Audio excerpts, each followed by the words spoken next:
Hello, hello, happy Friday. Welcome to our Friday Witchy Hangout. We do this every single Friday and we blend our energies. We ask juicy questions of the universe. We come together and it's usually a pretty good time. And sometimes it's profound and deep and sometimes it's triggering. And it's just all the things that we experience in human life, all condensed down into a sometimes brief, often not 2 to 3 hour period.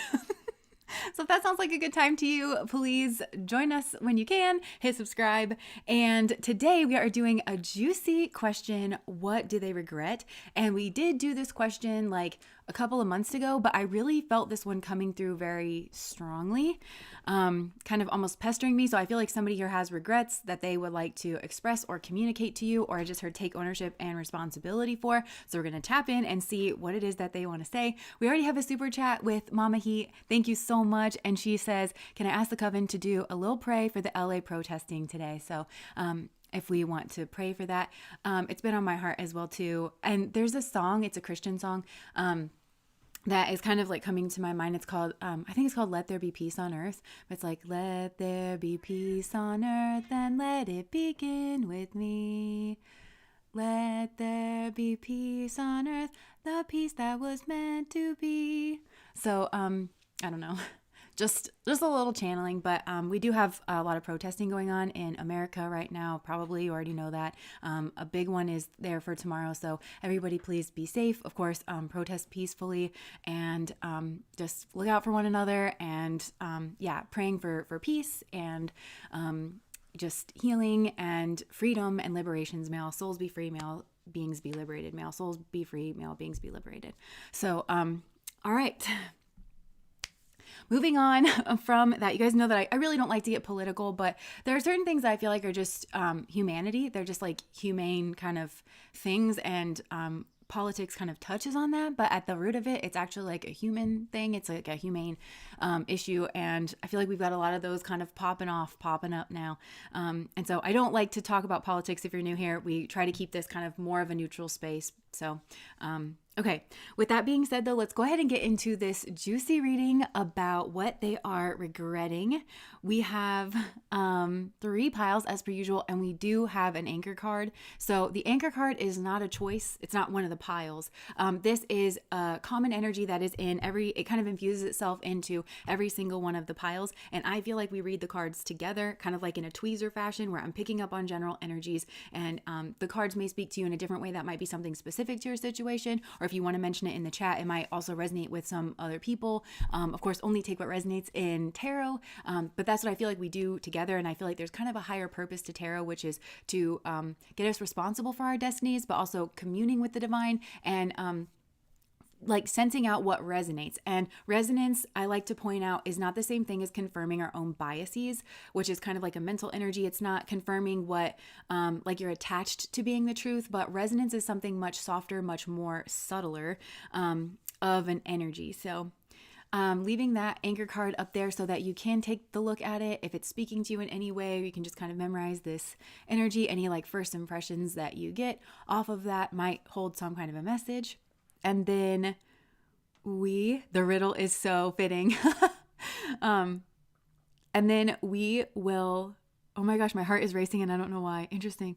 Okay, so then we'll move on to the pile selection. We have 3 piles as per usual. Pile number 1 is the Maiden. Pile number 2 is the Flame. And pile number 3 is the Cave. So I'll put all of these up here. And if you haven't already chosen your pile, or you can be drawn into multiple piles, allow your intuition to guide you in that regard. But even if you have chosen your piles, this is a good time where we like to break all the rules of the internet and be quiet and turn the gaze inwards and allow our energy to drop below the realities of time and space and having a name and a birth date and anything that's like worrying you or stressing you, but just dropping below that to the level of like this constant observer, the one that's been with you in several lifetimes, and connecting deeply into that place.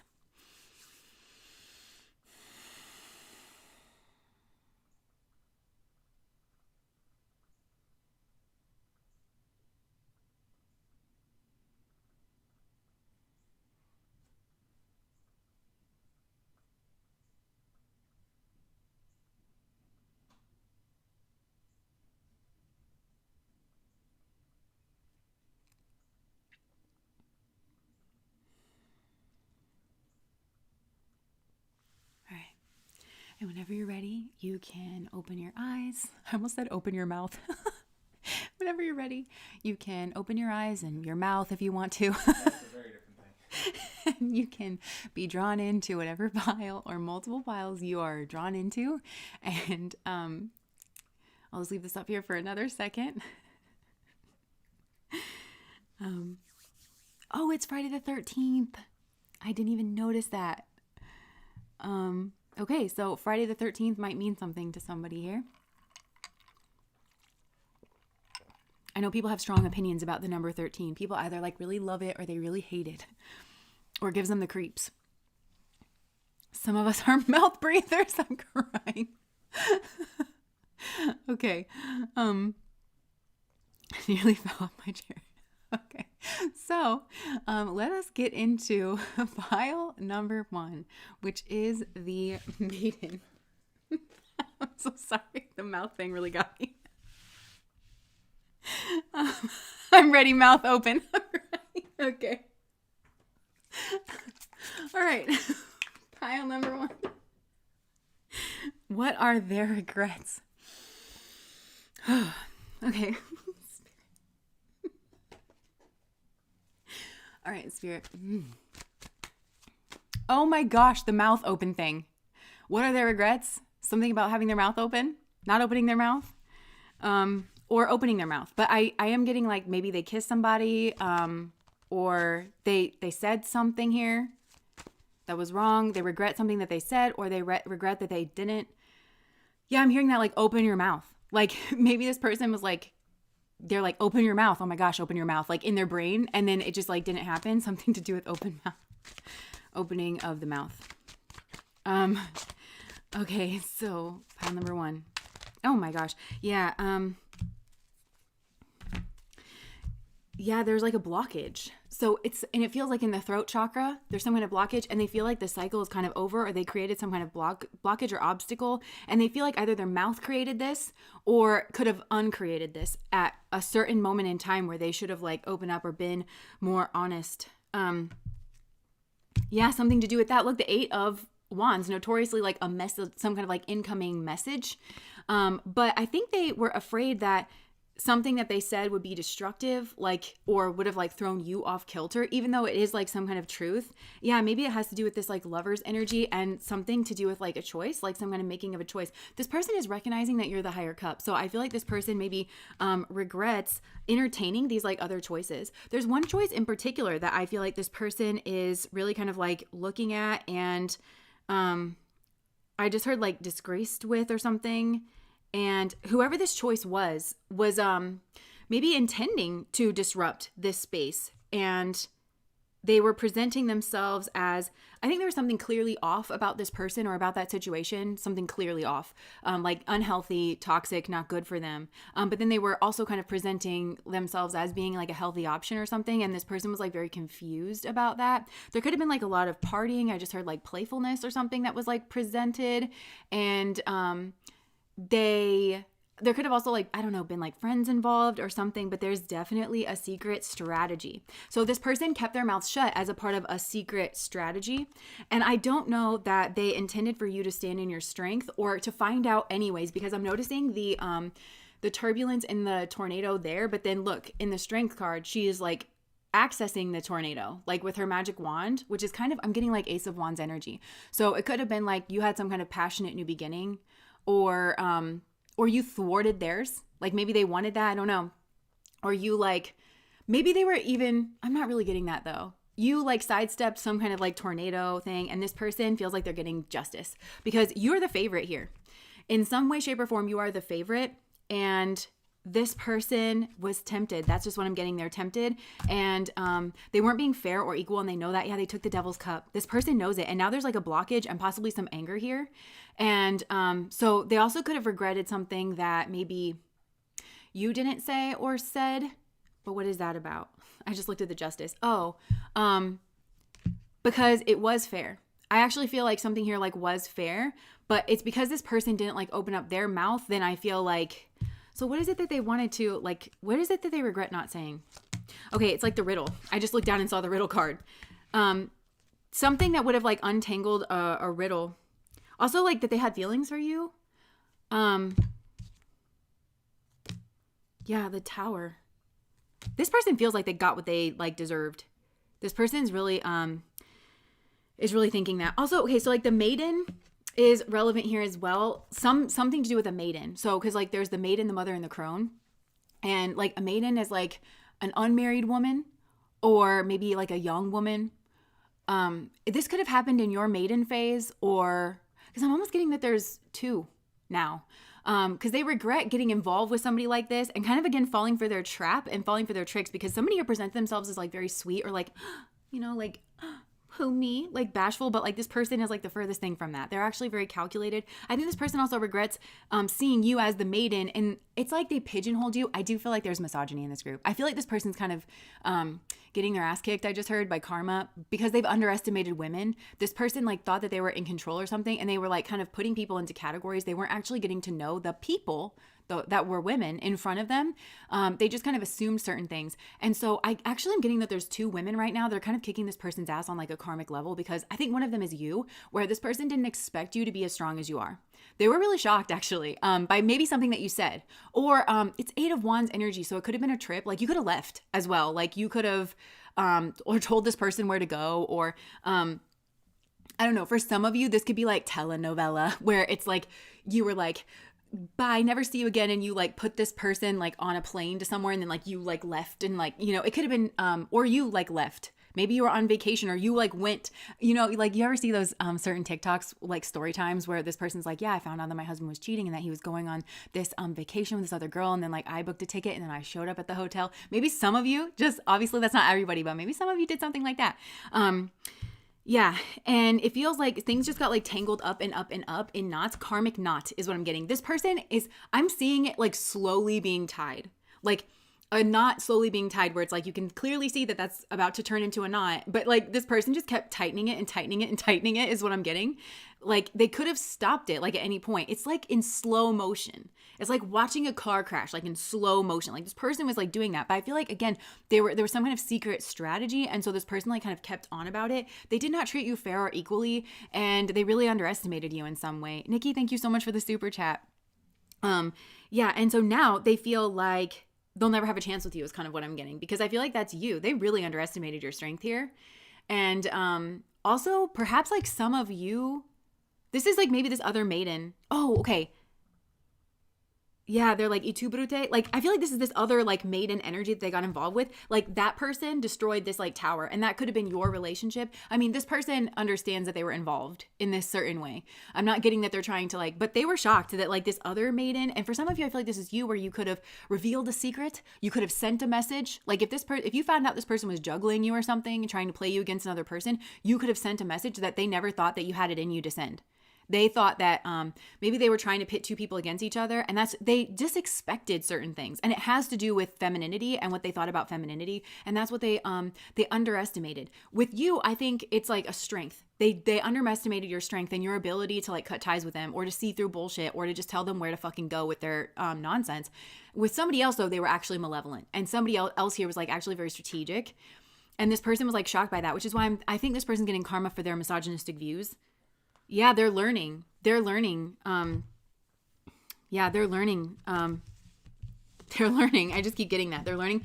And they're trying to figure something out here. So what else? I just keep hearing karmic justice. Okay. Well, yeah.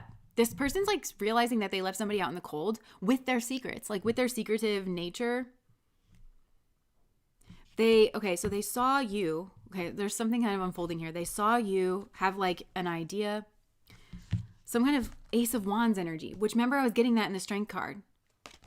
So, like, this has to do with, like, skill. Like, they were surprised at your Ace of Wands energy, some kind of, like, passionate new beginning, or that it didn't go the way that they wanted, or this could even be, like, a magical capability, or just, like, there could be some capability you have that almost seems like magic to this person. It doesn't have to be magic. It could just be to see through their bullshit, because I feel like for some of you, you just kind of, you suss this person. You're not, like, falling for their lies. And yeah, the ability to kind of see the truth. And it could have had to do with, like, a change of place and a change of pace. So it could have been, like, you know that somebody, like, left a party with somebody. You know that.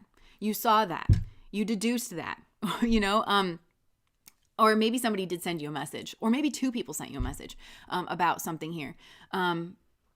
Yeah, some kind of change. Or it could be that you guys were, maybe you found out that this person was in a different location than they said they were going to be. Or, yeah, I'm hearing that Backstreet Boys song. It's like, let me tell you a story about the call that changed my destiny.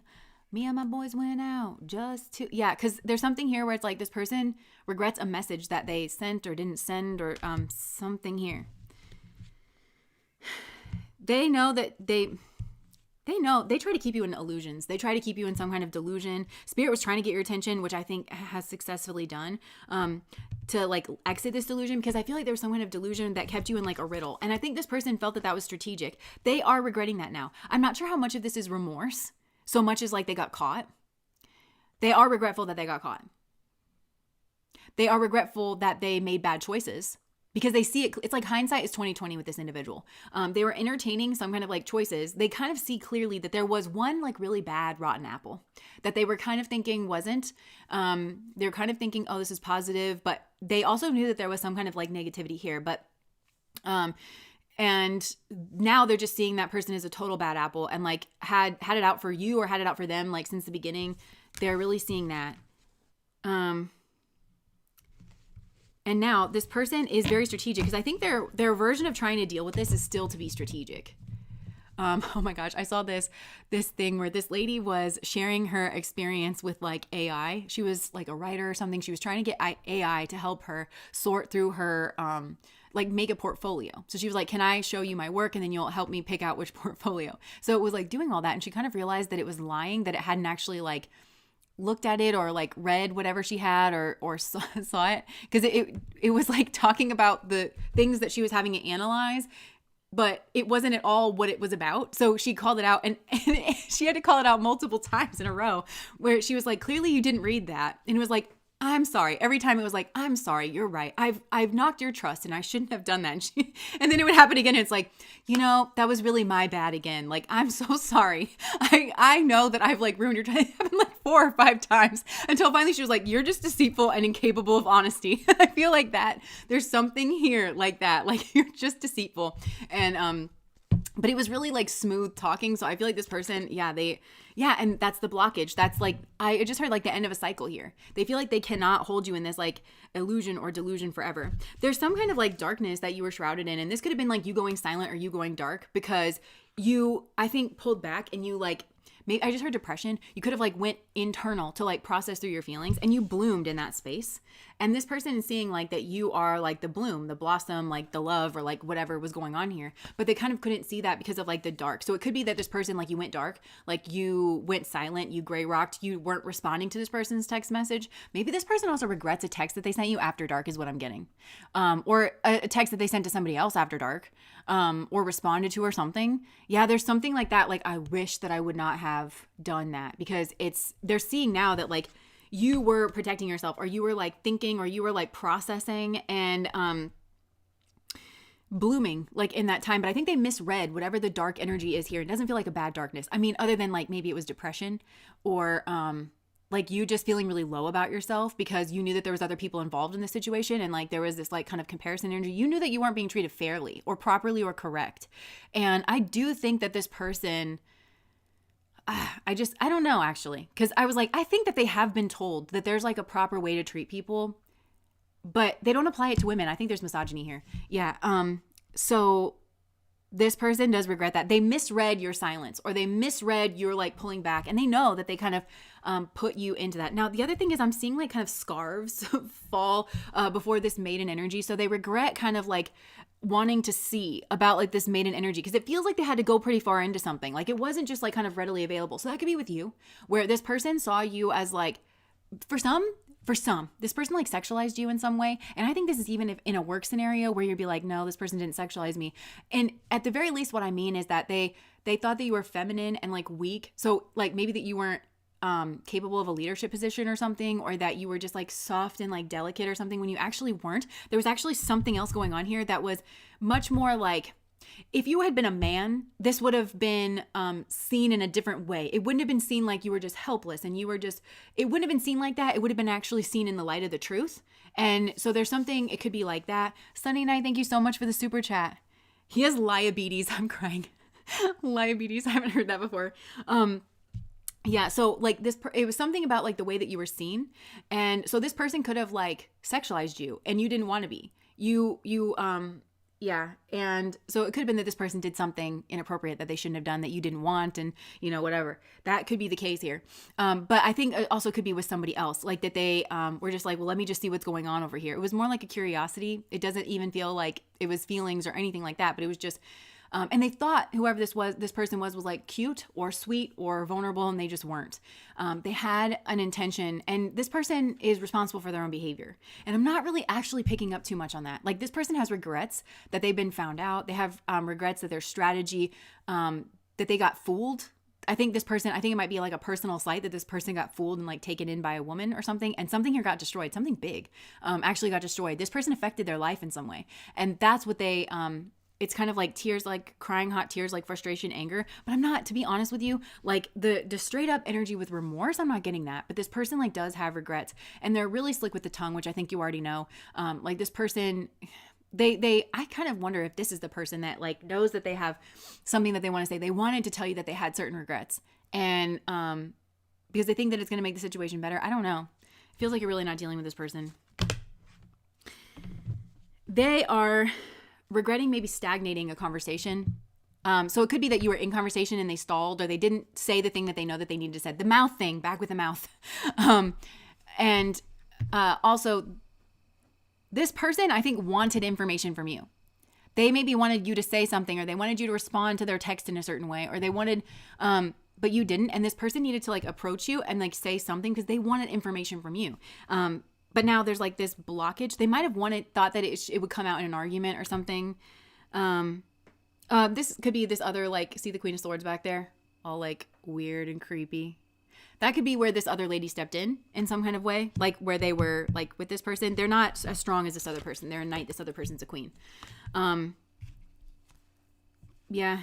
So they had some kind of, I think they weaponized their silence as some kind of strategy, maybe to get you to send them a message or to respond to their message. Or they were trying to like silently provoke you maybe with another person as well.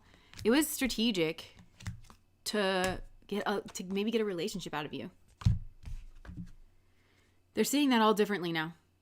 I think they're seeing it from your perspective, because I think you shut down. I think something about this like shuts you down. And this is the darkness maybe that they are realizing. They're like, oh, of course, any like self-respecting person with a survival instinct intact at all is going to like shrink away from that, and just not kind of get involved. They're seeing this now. I think, yeah, they could have like, somebody here could have been a friend. Yeah, they feel like they gambled a lot here. And I think that's right. There's not an emotional understanding here. There's like a mental explanation or something. There's not, I don't know. They're still like hung up on this. They have the key here to unlock and like to get themselves down. And I feel like this person's kind of brooding, or they have to kind of go through certain things. There's something to do with an argument and an apology. An argument and an apology. And they thought, oh, I think thought that was the best way for them. But then I think that you just kept doing what it is that you did. You went about some kind of routine. And that could have been like, whatever routine that you were naturally doing. Like maybe you saw this person at work and you just like kind of kept going about your business. But also some of you are very emotionally hygienic, and you have a routine that you go through whenever you feel like provoked or anything. You're like, okay, I feel provoked. And then, okay, there's nothing I can do about this. And then you bring yourself back down to baseline, and you just kind of worked. You have like health. It feels like health, in your brain and in your heart, like internal space. And that just like worked for you, that you just set about that process into motion. And this person thought something about like an argument and then an apology. They thought that maybe there would be an argument, and then maybe they even thought that you would apologize to them, or that they could offer you an apology. But instead, I feel like you saw that this was, I think there's something about this where you're like, no, this is unforgivable. This is like unforgivable. Never cried so much. I'm so sorry. Survey says that's a lie. You guys are funny. Yeah. And there is something like deeper here, but this person has to kind of realize that there's something about like your transformation. You also could be with another person here, or there's some kind of alliance that you formed, and it's with, I'm kind of getting some like Hades, like somebody from the underworld, not necessarily in a bad way. But Hades has that invisibility helmet, so like has the ability to go invisible. And this could also be like a spirit guide, whether or not this person kind of realizes it or not. There's something on the back end here that I don't know this person can articulate. Okay, because what I'm getting is like a Persephone energy where, again, she's the maiden, right? Oh, okay, this is like a separate message coming in from Spirit. Spirit's like, sorry, we derailed you. And Spirit is saying this is kind of not a part of your karmic destined path, but there's something that you are supposed to do for Spirit because of the way that you're oriented in yourself and like the karmas that you have. Spirit is like, no, we kind of put you through this pace because you had this Persephone-esque quality in your past. And I feel like as a soul, like this is like your past lives and stuff, because Persephone was raised by Demeter, and Demeter is Saturn, and Saturn is tough, especially like in young years. If you have Saturnian influence in your young years, it's tough. This is like a kind of kid that doesn't get away with anything. So Spirit, I think, put you through that. And that could be in past lives with who you were parented with and the kind of lives that you lived. That's like strongly what's coming through for me. You have this maybe very straight kind of quality to you, like you're a rule follower, or not necessarily that you're a square, because I'm also hearing things like learn the rules so you can break them properly. So, but you like maybe like order, or there's something here like that where you were really kind of, it's kind of like the pressure that forms a diamond. So there's that Demeter-esque quality. This could be like in your childhood where you didn't feel like you got away with anything, you know, or there was like a way to do stuff. There's something about routines here. We got really good. Now, Persephone also was like swallowed up in the underworld. And that's kind of what I'm getting is like, that's exactly the energy of this. Because again, you were this like maiden-esque energy, and where you were very sweet, or you were very like unassuming or young or innocent, like in some way. And then having a run-in with this particular human in the way that like occurred, and possibly there was other things too. I just saw like a lot of 8 of Wands. So there could have been messages coming in where like this person's like, oh my God, you had this experience with like other people as well. I mean, it's kind of just the nature of being a maiden, like in our world, being a young woman in our world. And again, there's misogyny here, and there's not really a consideration of like the human experience for a woman. This person has never really looked at women like that, and what it must feel like and what it must be like to walk through life as a woman. They don't empathize with women is what I'm getting. They don't really think about other people. It's kind of a self-absorbed energy. But see like the black around the rose, like that's kind of what I'm getting is like you got swallowed up into the underworld, which might have been this depression or this grief or like a loss of innocence, something, sanity I heard too, like. And then Persephone, after having gone through that experience, on her way up in ascending, so Spirit's kind of showing me that this was like what was done. You were pushed down into the underworld. And on her ascension, because you have to come up from that space, kind of like a buoy when you like, because you were always going to float back to the top. Spirit kind of knows that about you. So as on her ascent up, that's when she eats the pomegranate seeds and she becomes the queen of hell. And I feel like that's what's going on here. And I'm seeing you in Hades, like your hands kind of like this. And so what I'm getting is like acquire, require. I just heard acquire, require. The Bayou, thank you so much for the super chat. The amount of relationships this reading is resonating with in my life alone is amazing. Oh my gosh.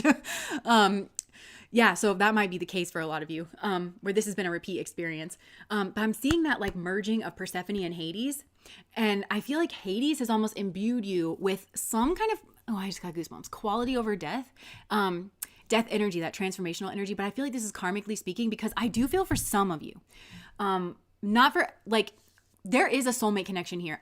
Okay, now it's so funny that she just said that, because I'm getting that this does apply to maybe many situations, especially in like your maiden years or something like that. Not all of those people are soulmates. A lot of them are karmics, and I think you know that. And I think these are people that tried to like push themselves on you in some kind of grotesque manner. They were like sexualizing you, objectifying you. But I do feel there is a soulmate energy here. So, but there's this quality that I think karmically you've earned. And this feels almost to me like a city power, or that's not the right way to put it, a yoga. So like a yoga in Vedic astrology is when there's a, yoga means union. So when there's a union of planets. So it's some kind of configuration of planets that are talking to each other. This is what it is in astrology.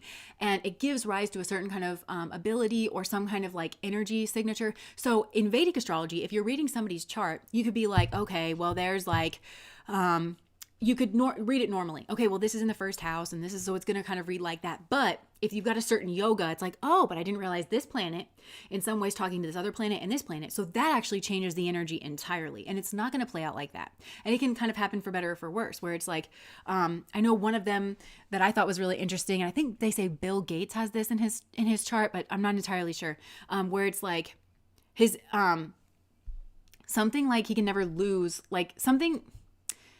It seemed bad on the surface because it was like, oh, there's going to be a lot of like rotten stuff. But then like that rotten stuff can like only like turns into a success or something like that. There was somebody famous like that where they had made like a lot of money. And I think it's Bill Gates, but maybe it's not. I don't know. Don't quote me on that. But that's like a certain yoga. So there's something like that in your chart that I feel like you've rightfully earned. And the planets, the gurus, are giving you that kind of like ability, and it feels like some kind of ability to acquire. This, it's like a karmic stipulation when it comes to death, because I think that especially where soulmate connections are concerned, if it's karmic, I think that Hades, death energy, is saying, yeah, we're deading that energy. Those connections are dead and gone. They're like fried. But if there is a soulmate connection, meaning that God has put this connection together, and I just heard there's been a settlement. Where, because God's not going to dead the energy, but you have this ability to put a stipulation on the connection. You will acquire these traits, such as not being a dick, so it's like you will acquire the ability to do this or that. And you can set requirements on it. I require you, any of these karmic energies that this person was involved with, those will all be like dead and gone, like for sure. And anything like setting them up into place, you get to set those stipulations to where you don't have to. Oh my gosh. Okay. I'm hearing a spell that I do. Part of it, it's like, this is a cord cutting spell. This is in the truth serum. For those of you, it's, I'm hearing the part where it's like, and never have to hear your retort. Those you've hurt will find full support and never have to hear your retort. Oh no, that's the demon spell. That's a spell that I use to cast out demons. Okay. So that's in the protection candle.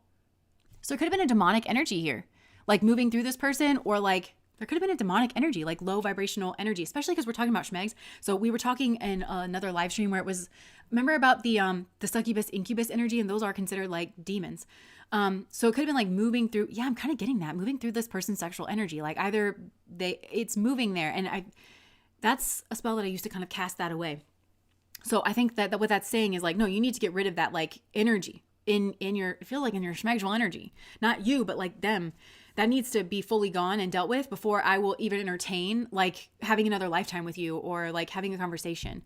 Oh, but that's the other thing. It's like those you've hurt will find full support. Yeah, no, that is that spell, huh?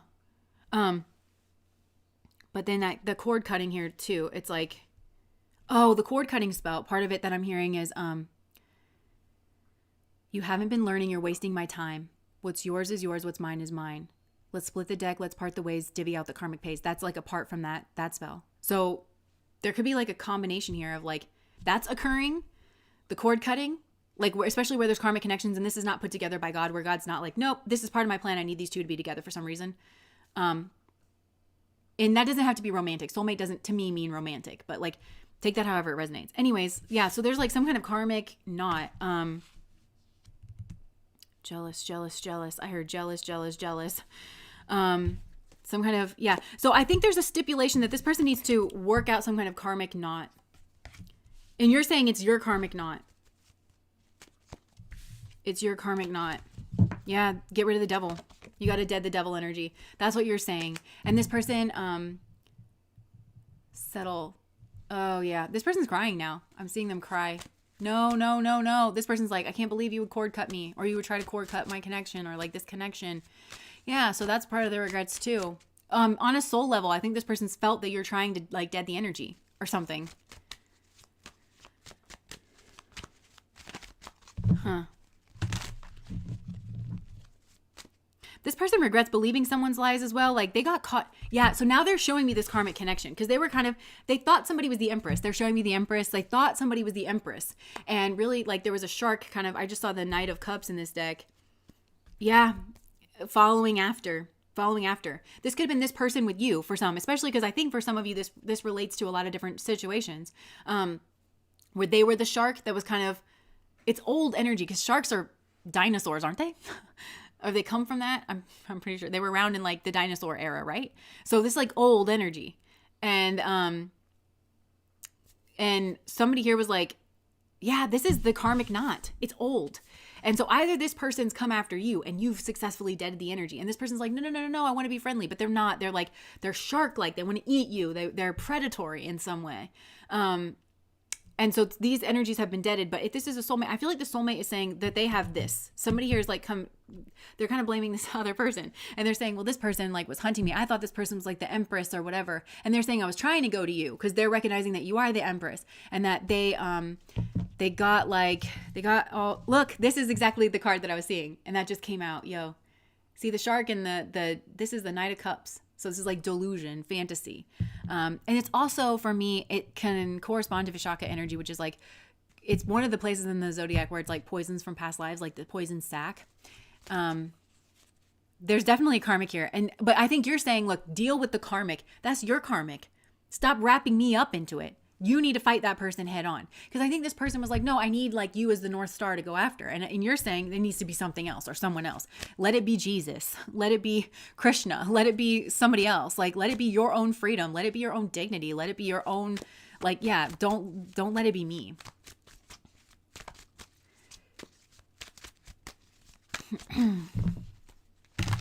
Yeah, this person is like, now with the cord cutting, for those of you that have done cord cutting rituals here, this person is like being very reflective. This is like really shoved it back into their own space. Yeah, this person's like very angry about this moon energy. So now they're having to deal with it. This could have to do with the mother. This could have to do with family stuff. But this is like believing someone's lie. They believed someone's lie, but this is in the presentation of somebody. That is the lie. Of believing that they were like beautiful or glamorous or nurturing or warm or caring when actually, and it made them believe a lie about you too. Having the mere presence of this lie, because this person's like a total lie and a liar, I'm hearing. And I think that applies to this person too. So take that however resonates. Yeah, there's some kind of, this person also could have, she had an affair on this person. They like lied about, or these two had like some kind of spiritual contact that they then lied about. They thought that somebody here was like the queen of, yeah, this person was just confused. And they feel like this was you, the Nine of Pentacles. You were like, you know, you had it going on. You were like maybe different. You could have had your own money or something. They were sneaking around this, but there's like now some kind of blockage. Anyways, this person's having to kind of really, it feels like they're having to confront their anger.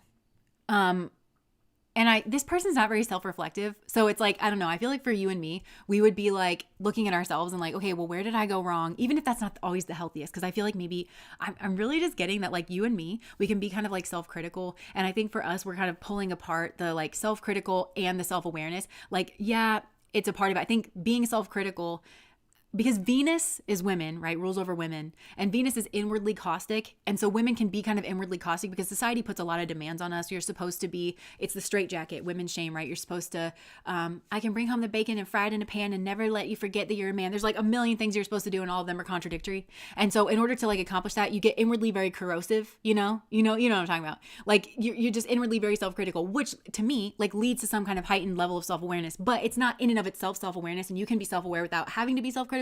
So I feel like you're kind of pulling that apart. This person's not that way, where this person's not really like self-aware. So I think their self-awareness journey or their reflective journey is starting outwardly with these two women. And like they're kind of having realizations about you, and where I think their fears about you were diluting what they were seeing, because I think for some, it's like, maybe you make more money than this person, or you're just self-contained. Like you don't need this person. Yeah. There's an issue of dependence.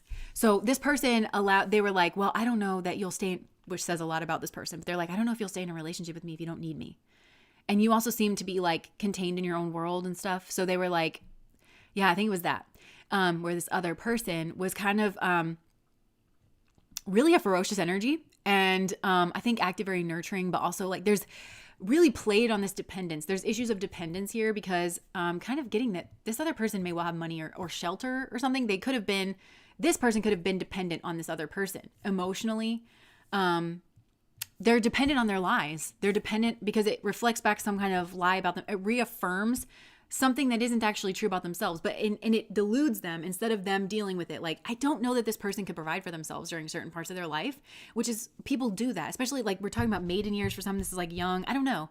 And instead of getting to the root and untangling this root of like, well, okay, what's going on here? How do I like start something at the foundation? This person kind of put a band-aid over it and reflected back a comfortable lie that made this person feel good in the moment. That's devil energy, but it's not truth. And so in the long term, it's very, very uncomfortable. And I feel like those seeds are kind of coming to fruition. And that ties in with this person's regrets, because they have regrets around a home space. They have moon energy, believing a lie, but they've built their life on a lie. So it feels like maybe they had kids with somebody who's this way. This is like the mother of their children. They're dependent on somebody emotionally that's really unsafe. And they're greedy or they're manipulative, right? And they're in close quarters with it. So they've got a lot of regrets about their family and their home, is what I kind of think. Maybe for some, this person's family of origin is like very manipulative and like led them away from you because they have misogynistic possibly beliefs. And they're like, well, that person like stands on their own 2 feet and women aren't supposed to do that. Or you always got to watch a woman like that, where actually, no, like you're healthy and like, functioning. You're like healthy and functioning. And so they believe something that was like really, really feels like all of those things are kind of tied together. What else? Hit the jackpot. That was it. Bad boys. What you gonna do? What you gonna do when they come for you? This feels like it's taken a while. It's like seeds that have grown under the moon. It feels like watered like by the moon, by a secret, so now this person just like loves you and is isolated from you, and they went in for some kind of like maybe temptation. Or now look, there's 2 kings here. I just heard we 3 kings of Orient. So there could be something to do with Christmas or Christianity or religion. And this is you. You're now in sovereign territory. You found your balance point. I feel like this person, I'm seeing them grab a hold of like your energy, and they were trying to like rock your energy to get attention. This is like kind of giving a little kid that was like acting out. Maybe in some kind of reunion, they could have wanted some kind of reunion, or at some kind of party or gathering or celebration. It's really giving like family reunion to me, where like you go to a park under the tent and everybody brings a dish, and it's that kind of energy. Or yeah, like reunion, some kind of, take that. It could be just a party, a celebration. Feels like a reunion. They wanted to clear the air. This is weird because this person wants to clear the air, but they wanted it to be an argument. And those 2 things don't exactly seem like a palate cleanser to me, but to this person, they wanted like an explosion. So, okay, this person has a lot of regrets, and they're working on their own self-awareness, their own like lack. But I don't think they're quite there yet, because like I said, this person's starting to process their inner self-awareness by this comparison of these 2 feminines. They underestimated your strength, your inner strength, and I think your dignity and your nobility, and possibly like your leadership quality. And that reflected where this person feels lacking. They feel like that should be them just because they're a man, I think, or because their family, something to do with their family. So, but you have this and they don't. And it was meant to highlight this riddle, this karmic riddle, and saying like, and this person could have respected you, asked you questions or watched you, learned from you in a respectful way. That's not what occurred. Instead, they try to like knock you down. And, oh wait, a song just flew in my head and flew out, so I'm not gonna worry about it. Anyways, yeah, and then now they're starting to process around this other person that they may well be in close quarters with, or have children with, or be co-parenting with, and their emotions and their home life, it feels very unsturdy, very up and down. There could be addiction issues here. There's definitely codependency. There's just, it's like being in a washing machine. That's what it is. And they're kind of realizing that. And they're like having to kind of like pull back. But the karma, a lot of it results from them underestimating women, and thinking that because of what is between their legs, that meant anything to do with somehow that erases one's personhood or like personality or individual traits, and that everybody kind of is guaranteed this or guaranteed that because of their gender or something. So this person could well feel victimized because you, through your labor and fruits and hard work, which is what leads to success, right? Like, I mean, not all the time. There's other factors at work too, but this person is like, but that should have been me. But meanwhile, this person sat on their butt. This person, like, they didn't educate themselves. They didn't sharpen their toolkit. They didn't do any of that. And they still feel entitled to the same rewards or something that someone like you, who has put in a lot of work and a lot of effort, because they don't think it should be tied to effort. They think that it's because this is a person who's like, don't you know who I am? Like on the inside, just because of who I am, you know, like, so they will get to a point where they regret having that attitude. It's kind of a spoiled, rotten attitude of life owes me. And they feel victimized, I'm hearing, by any kind of grind. Like a grind, a kind of energy where they can feel themselves working hard, or they have to really push their limits for any length of time. This person will just man baby fit. Very broken little bird. Okay, anything else that this person regrets? Something to do with the finance. This person has a lot of regrets. This is kind of giving bad timeline vibes where they went down like the wrong timeline. They regret something to do with money and something to do with their career.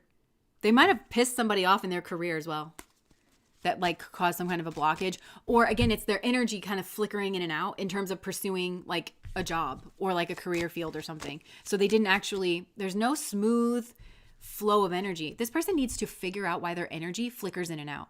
Because this person could have the stamina, they have the strength, they have the skill set, they have the ability. Why does their energy flicker in and out? I think it has something to do with entitlement, and they don't want to see that. They don't want to see that they're responsible. They feel entitled, so they don't work on their stamina. They'd rather blame other people. I think in their career, they did blame someone that they shouldn't have blamed instead of taking responsibility. And I think it actually marred this person's reputation, and doors could have closed on this person. You might not have heard about this. I don't know that this person has the smarts and the honesty, the integrity, the self-honesty to reflect that way, that they, when they were called out about something, and it could be this is a pattern with this person. This person's like, oh, well, my glove's too big. I tripped over a rock. Instead of saying like, it feels to me I'm seeing like a boss figure looking at this person while they're making excuses like a 7-year-old. And they're saying, well, if all those things were wrong, why didn't you take steps to correct those things so that you can do the job that you were tasked to do? So this person actually marred their reputation. They don't have a reputation for being someone like skillful or getting the job done. That's another thing for some of these people is what I'm getting.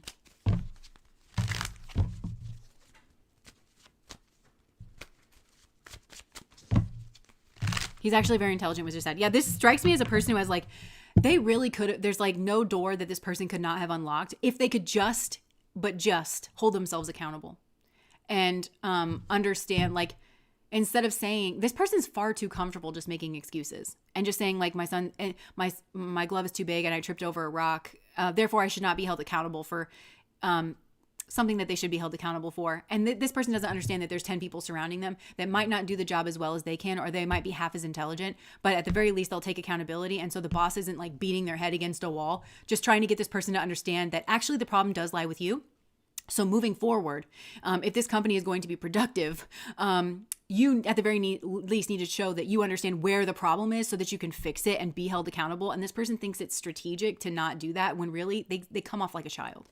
A toddler even. This is not even like an older child. They come off as a man baby fit, and people don't like to deal with them. They don't like to be around them. And so I actually just heard this person's lost out on at least 7 opportunities for promotion or for some kind of job because of that kind of attitude. Yeah, because they thought that somebody was going to be angry at them and like have an attitude, and that means that they couldn't win. So they continued this dysfunction. This person has a lot of work to do in their inner space. I feel like this person's perpetually the victim, though.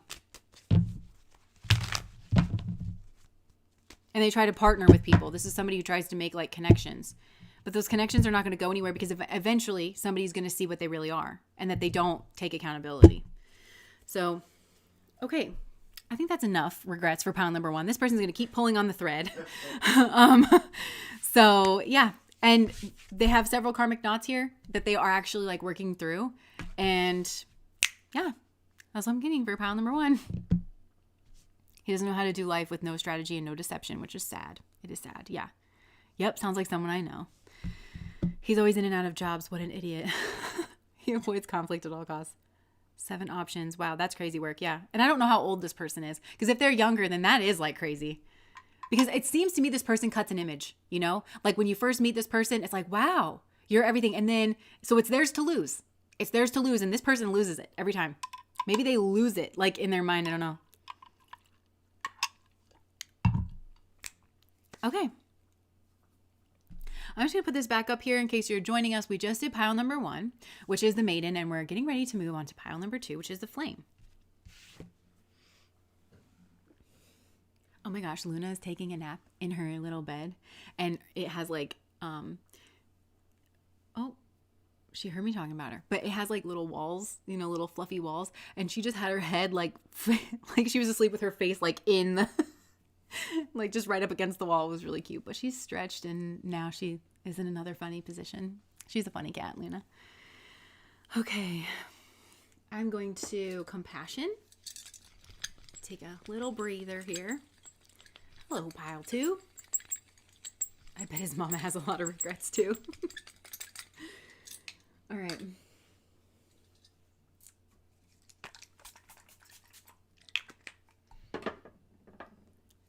I'll just put my little lip gloss on. Let the energy settle.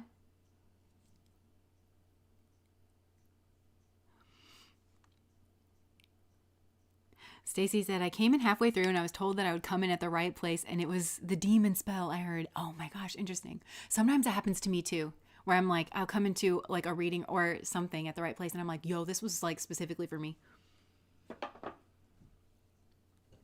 Okay. Sunny said he's 45 years old. Wow. Oh, because she has a white birthmark shaped like a half moon. Interesting. Aren't birthmarks so interesting? Okay. Pile number 2, the Flame. Where is it? Okay.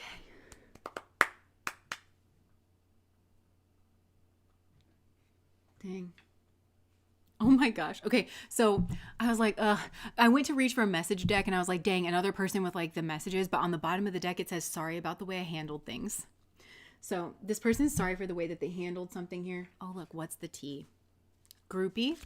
So there could be something to do with a group where maybe this person made you feel isolated and they kind of like went deaf to you. There could have been bullying here. Because I don't know. I looked at all these and they're kind of forming this like upward mountain. And then I kind of saw it like looking down on like this being you, like the flame. And then it's like all kind of static energy. So this could be somebody here that like pretended to be a friend to your face and then was like not a friend, or they were like laughing at you or making fun of you like behind your back. For some of you, I feel like I'm spilling the tea, where this person, maybe you suspected or something, but you didn't know quite for sure. Or yeah, this person could have like kept you confused or like said something that kept you confused and then they would laugh about it.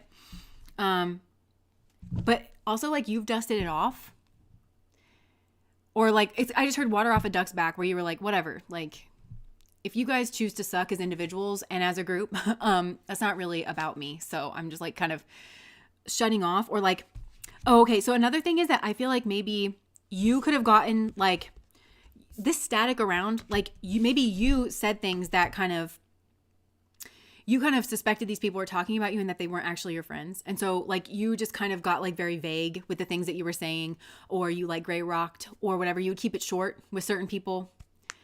I just heard keep it short with a bitch, Lord Farquaad, which is from Shrek. So I don't know, like that could be relevant here. Shrek might be a thing.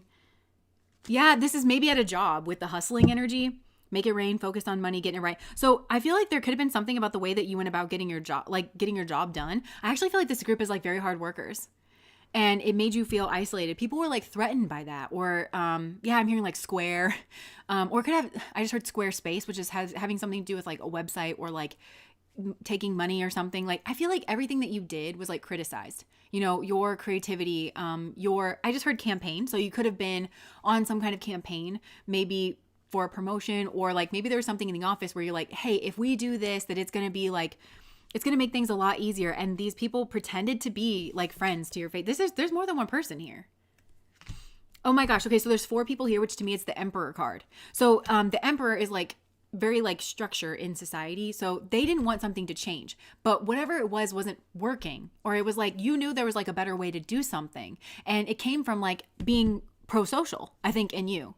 And it wasn't about control, but these people like were obstinate. This is an icky energy. Okay, so what are this person's regrets? They also could have kept you and somebody apart. This could be like a boss or somebody that could have like, or they kept somebody confused about your true nature.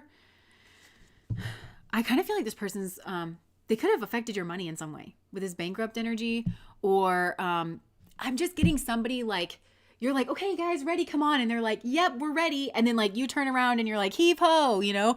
And then these people all kind of like sit down and you're like pulling on the rope. And then you look back and they're all standing up. You know, it's like something like that. And like with the past due thing where it's like maybe you had a goal for like a deadline or something. And then these people made it to where you missed your deadline. And then you felt personally responsible, or it made you look bad. Or like some of you could have lost a job over this even. But they're bankrupt in their soul. I feel like these people have gotten karma though, because I think they have money problems. I think these are the people that are having money problems and they're feeling like actually isolated. I think that the way that they made you feel is the way that spirit is making these people feel. And spirit is basically saying, no, you've got to deal with your karmic knot. Also, this group needs to, I've picked up on this energy before. This group needs to fall apart. Spirit doesn't like this group being together because they bring out the worst in each other and it's like causing a karmic knot. I also think that the things that these people in this group say to each other confuse the souls that are involved and cause them to be obstinate where they shouldn't be obstinate. And there's something here about like confusing the dynamics or something. Yeah, inside scoop. A closer look nosy up in your business. So it's like these people would suck. They would really suck in regards of you. And then you would kind of like block off and they were trying to be like nosier up in your business to see, but look, the flame. I just heard Bridget, I feel like you are the flame that like never goes out. You are the eternal flame. So it could have even been that you're like an eternal optimist. Like it didn't dust your shine. Like you still showed up with a smile on your face. You still showed up like determined as ever, even though you felt like, I feel like you have a real strength. I just heard Dharma. Like there's something here like where you are in alignment with like spiritually what it is that you were kind of put on this earth to do. And so I do feel like you had some kind of like magical or spiritual support behind this. And these people are, I have never looked at this card and been like, I don't really like their smiles, but I don't know. It's giving like it's just giving condescending and pretense. These people are reflecting on what it is that they did. I think you've also done this as well. They're seeing this in you now, that this is actually like, maybe they're seeing that you're spiritual, or there's like that you, girl fight, arguments, physical fight at work, competing. I feel people were in competition with you, or they were trying to, but this isn't even a fair fight. This is people that are fighting you behind your back. Because if this is a fair fight, I feel like you could maybe even squish all four of these people at once. I just saw like with your fist. So this isn't even a fair fight. This is like torture. It's pretense. Ain't shit. These people were saying that you ain't shit. What the girl fight? Talking shit. Wow. These people were talking mad shit about you.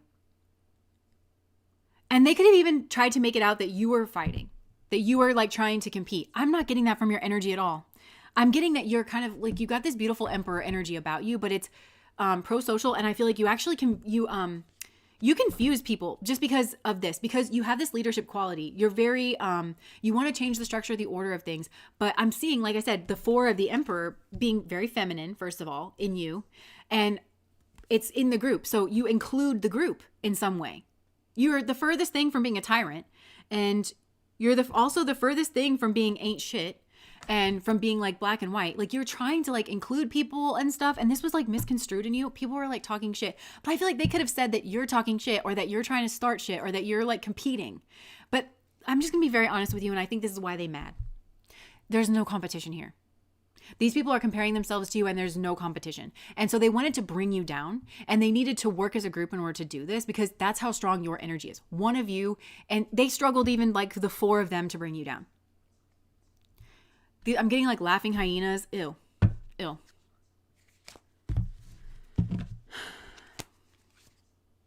Yeah, clout hungry. Says anything, does anything, makes shit up dramatic. I really am getting that.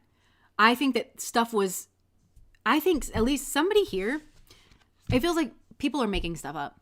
It feels like they're making stuff up to be cool in a group, or they're exaggerating, or they're embellishing. They're not telling the truth about what was said or what was done. They're misrepresenting your energy on purpose to gain like attention and to try to fit in this group. Creativity. Steals your ideas, copies your work, duplicates, feeds off of you. That's the thing. These people would like laugh, make fun of your creativity, but then they would try to do exactly what it was that you were doing. So even if they were like, okay, so now what should we do? It's like they would try to put forth your idea. It's like the same thing, but they would, because you're correct about it, or like there's actual value in what it is that you were trying to do. Or these people pattern themselves after you in some way. So these are people that are mocking you behind your back, that are trying to be you around other people to try to fit in, I think, with a group. Not necessarily with this group, but I think when they're around other people that are like sane and normal and healthy, they will try to mimic your energy. They'll try to talk like you, is what I heard. Or they'll try to talk about some of the things that you talked about with them. Isn't that wild? Bankrupt. They're morally bankrupt. Shine. Your light irritates their demons. I'll say. Dirty offer. So yeah, they could have tried to make it seem like something that you were pitching, because I'm kind of getting that, is like a dirty offer. Or they were trying to make you a dirty offer to like dirt digging. Look for dirt on you. So they could have like asked for you to hang out with them, and you were like, oh, look, I guess they're finally coming around. Like, and so you went and like, I just saw something. I'm not going to say what I just saw. But yeah. And then all of a sudden you were like made fun of, or, and they were dirt digging, or they were like, oh yeah, let's be friendly. Like, let's ask this person certain questions to try to get like dirt on them. But then we're going to laugh at them like behind their back, you know, or we're going to try to make a riddle, or we're going to try to sabotage it, or we're going to twist up their words, to what they actually said and like misrepresent it. This is evil. Shine. Your light irritates their demons. These are people with demons. Okay. So what else? I'm going to see about their regrets. And then I'm being told that they have karmas that are coming through. There's some kind of, they regret keeping a secret, possibly keeping this group a secret. There could have been like a group chat or something. Now, don't be paranoid. I feel like you're out of this situation for a lot of you, or like you're really safe. I kind of feel like you're out of this situation. But yeah, they regret keeping a secret or keeping something secret for or about a King of Wands. So this could even be something like your boyfriend was cheating on you, or there was some kind of plan. The other thing is that there was some kind of plan. You were just being disrespected. That's the other thing. You know what I feel like this is? This is Jesha energy. King of Wands a lot of times overlaps with that for me. And if it's a man, a lot of times that's a player energy. It could be somebody that is like even out for world conquest. That could be somebody that's really successful. But at the very least, they're a womanizer. So they could have kept something a secret about like that your boyfriend was cheating on you or something. They could have kept that a secret. But also for a woman, this is elder sister energy, which I'm really getting with you. That's actually a perfect way to describe this leadership quality. You lead from a place of I'm your elder sister, which is kind of beautiful energy. You're like, I'm not the parent. I don't know better, but this is what I think we should do, or this is what I think we should try. It's very social. It's very caring. It's very nurturing. You actually do a lot and you get not enough credit for it. But Jesha in the Kali Yuga, which we are in and emerging from, if you worship that energy, then you are blessed. That's what they're getting bad karma. I was told that they're getting bad karma, bankrupt. So if you're good to Jesha and if you worship Jesha, then you get blessed beyond measure. These people were not that way. And as a matter of fact, I think went out of their way to suck towards you. And I'm being told they're getting some kind of like bad karma for doing that. Yeah, there was some type of plan to make you responsible for something, or to make you do all the work, or to make you entirely responsible, to paint you as the bad guy is what I'm getting as well, when you're not. There's like misrepresenting your energy, twisting your words. They're getting justice for this. They're getting karma for this. They did not want to be fair to you. They wanted to misrepresent a conversation, or they did, or each one of them did individually. I feel like their hearts are being judged. This is a group, they're seen as individuals. Spirit saying, this group, I know your name. Spirit is like Cassandra. That's from a little bit of Monica in my life, a little bit of Erica by my side. It's like, I know your name's Erica, Monica. Like, I'm calling you by name. You don't get to hide in the group. And I think that's part of what was going on. Oh, well, the group's doing this. I'm hearing that quote that's like at the Nuremberg trials, I was just following orders, was not taken as a defense. I was just following orders. I was just one of the group. Guess what? You're held accountable. Okay. Their hearts were being judged. There's some kind of like karmic justice or judgment here. They might not be able to see you. There's some kind of like blockage here. There's something that they were waiting for, and it could have been a job. It could have been money. It's blocked. Or there's some kind of authority that's got a hold on it right now. And it could be signaling for some kind of an accounting. These people, some of them are about to get audited, is what I'm getting. In some way, shape, or form. It doesn't have to be like monetarily, but there's some kind of blockage, is what I'm getting. Something that they were waiting for to come in for them. And it's because they were so obstinate towards you. Yeah. And I think it's in a secret way too. So Spirit has these people on some kind of treadmill. on some kind of like, Spirit's like, you can sit and wait. You can sit your ass there and wait. And I don't know if that has to do with, I don't think they kind of see it. They didn't read into a message. Is kind of what I'm getting. Because I think something was like hinted at in a message. They didn't read into that message. There's something that these people missed. Oh, okay. That could be another thing. I don't know. This is something like where if they applied for a job, there was like something that they missed and they didn't actually submit it, or they didn't get on the email list or something to like hear back about the job or something. So they're just like perpetually waiting, and there's some kind of like blockage or obstacle until they realize that something needs to change about them being like competitive. That's what this is. That this competitive mindset does not work. They need to be cooperative. They need to be pro-social. And I feel like you were very cooperative and you were very pro-social, and you were the strength in the situation where you're like the elder sister. You knew better. You were more advanced. You had more knowledge. You had the higher perspective. It wouldn't be hard to do because these people's like, they come from a place of like lack and competition, and they were trying to block you. They tried to make sure that you weren't seen. They tried to block your progression. They wanted to mar your legacy in some way by twisting your words, is really what I'm getting. This is, there's like high, very terrible karma, very bad karma that's coming in for these people. They don't even see it. They potentially don't even see it, or they don't even see it coming. Oh my God. It's like coming in, like acting like it's a new responsibility, and then it's like really stable or something. And then there's this perpetual waiting, and then it's like them feeling not good enough. I feel like this is kind of what they did to you, where they were like, oh yeah, we're totally on your team. Like we're totally, and then like it never changed. And you were confused or something like that. They were trying to, these are like emperor wannabe energies. A lot of these are women though. They're emperor wannabe energies. They're stuck. In some way they're stuck, and they're blocked off at the heart space, and they're blocked off at the crown chakra, because these are the kind of people that, for them to turn on like their heart space, and especially their like crown, their mental, they would have to confront how wrong they've been. And I feel like it's immediate shame, immediate shutdown, a lot of like crying and a lot of tears. Again, I'm getting with this group that this is a group that really only feels it for themselves. They're not actually sorry. They are sorry that they impeded themselves. This is why I think that their souls are being judged, is what I'm getting. Yeah. There's some kind of tower energy coming through. If this person tried to steal your work or something, or if they tried to be you, there's a tower moment coming in. It's going to be shocking. It's some kind of shocking secret, or something gave them away. Something gave them away. There's some kind of shocking, and it might even be that you have escaped repercussions. Some of these people set you up, is what I'm getting. They set you up to take the fall in something, but it's going to be shocking that you like exited stage left and you found your temperance and you found your balance, and look how graceful she is. Like you are very graceful, and you're seen as being very graceful.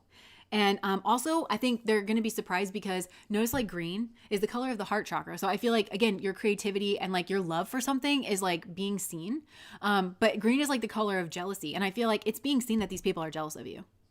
It's being known. It's being made known. Possibly by a decision maker here with the emperor. Like somebody who is like, huh? Because something is, it's a riddle that's going to give them away. Something here is confusing. It doesn't add up. And this emperor is like, huh? But it's not going to turn out in their favor. And I think the emperor might just not choose any of these people, you know? And I don't know if this is romantic. I'm more getting this as work. These people really, they wanted to isolate you, and they thought if they could get you alone, that would be like what they wanted with this devil energy. But it's not working out the way that they wanted. There's some kind of blockage. Ew. So what do these people regret? I ask again. What do these people regret? Because there's a lot of knowing exactly what it is that you're doing. What do these people regret? Oh my gosh, they regret a blockage. Ew. Ew.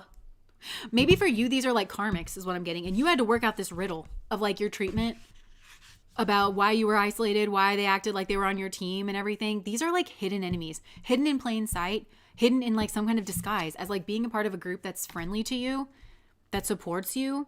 This is like, there's a death ending, and it's coming via some kind of authority. It even could be spiritual authority.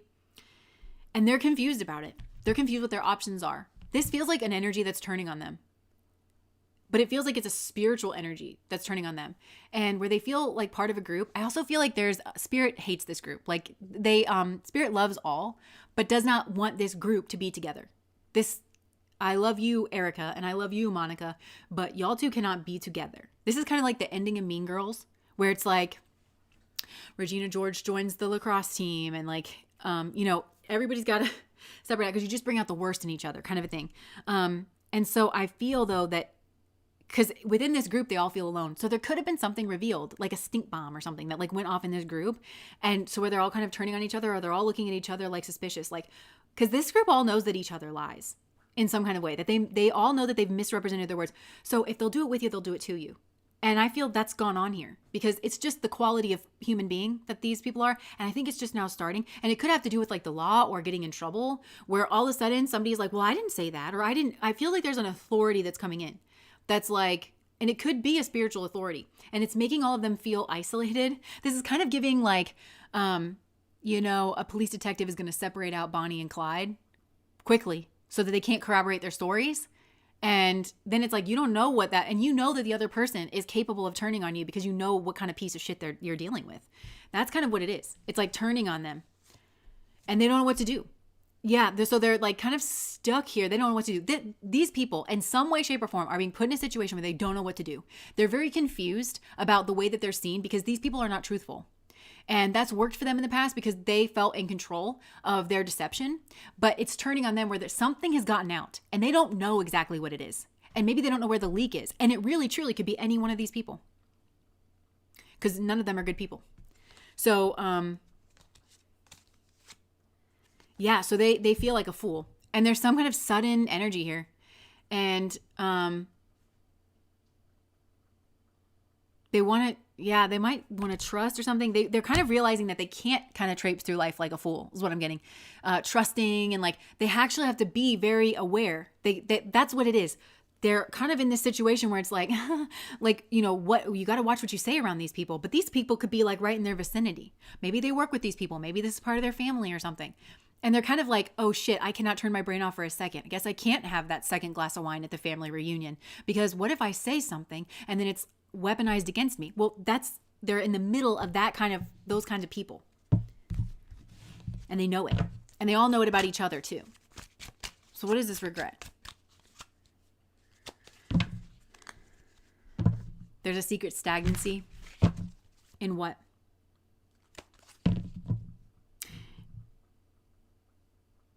There's something to do with money. There could have been a bet here of like who could like level up or take your place or something here. Or even who could, like, this could be a boss or something. Like who could convince this boss or whatever. They're really regretting it. This did not work out the way, because I think Spirit is just telling these people that like they're pipsqueaks. And thank God too, because the ruler of the universe is like all powerful, but also like all kind and loving. And you would never want a person like this in charge. But these people have their heads I just saw fart sniffers.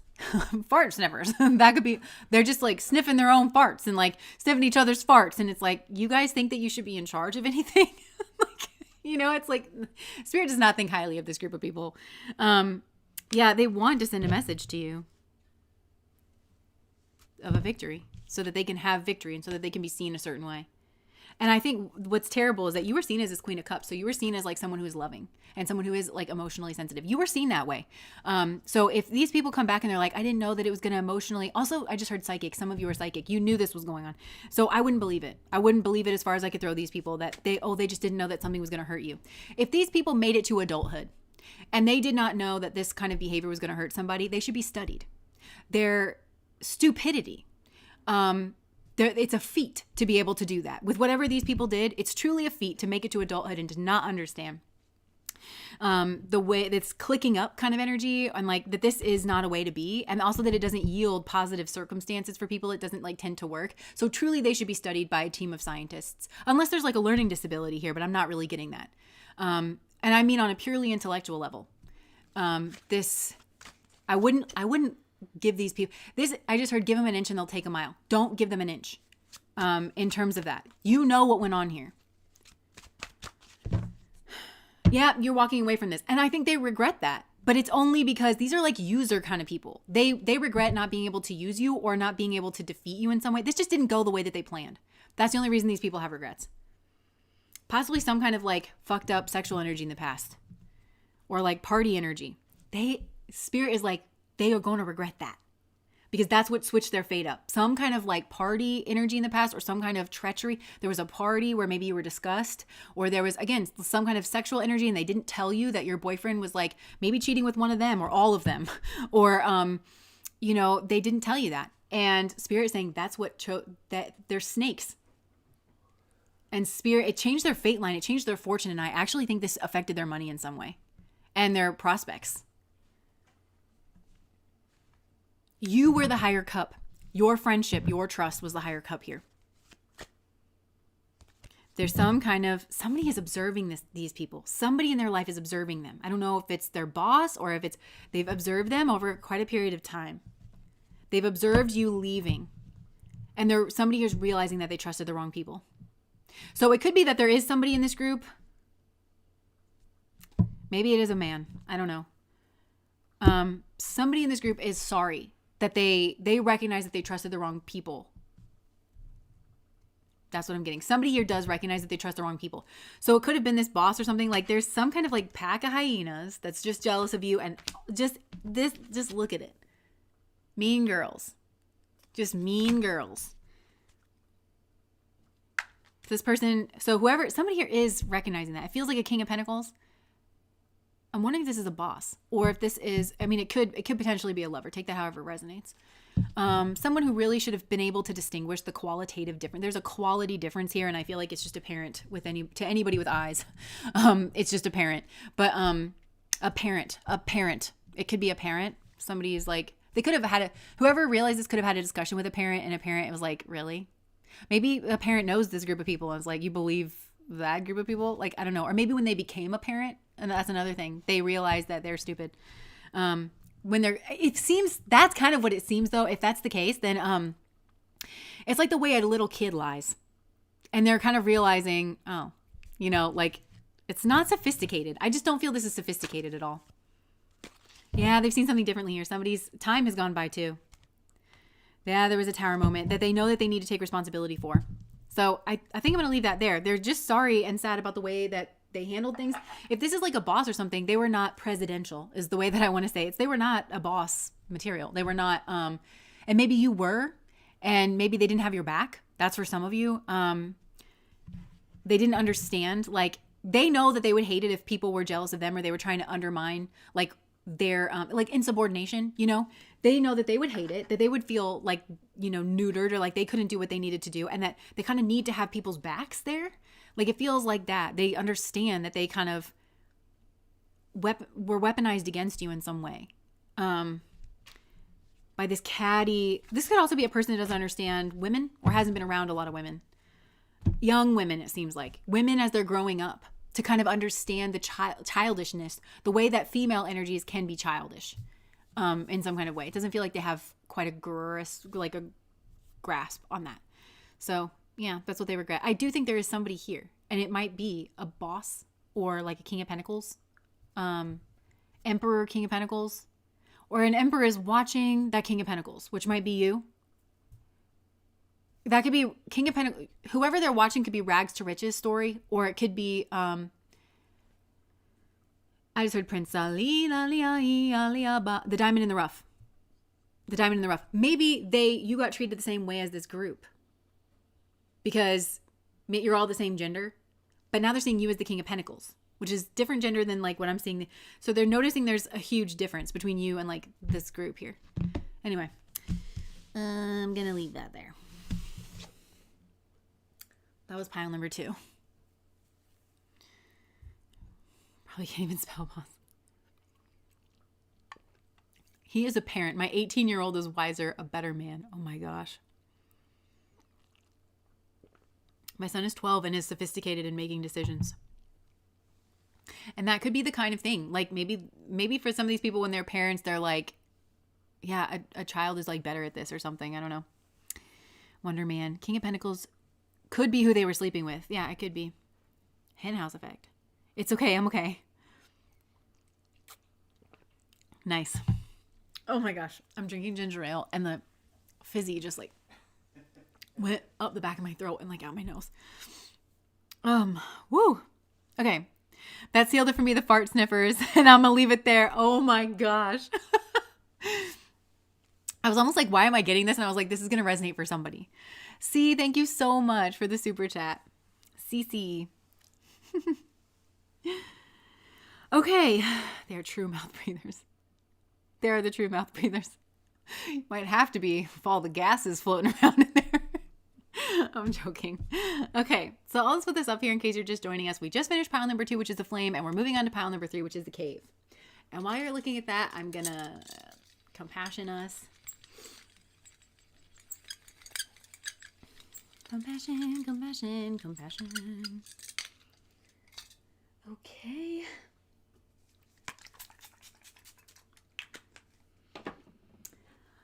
Whew. Put my gloss on.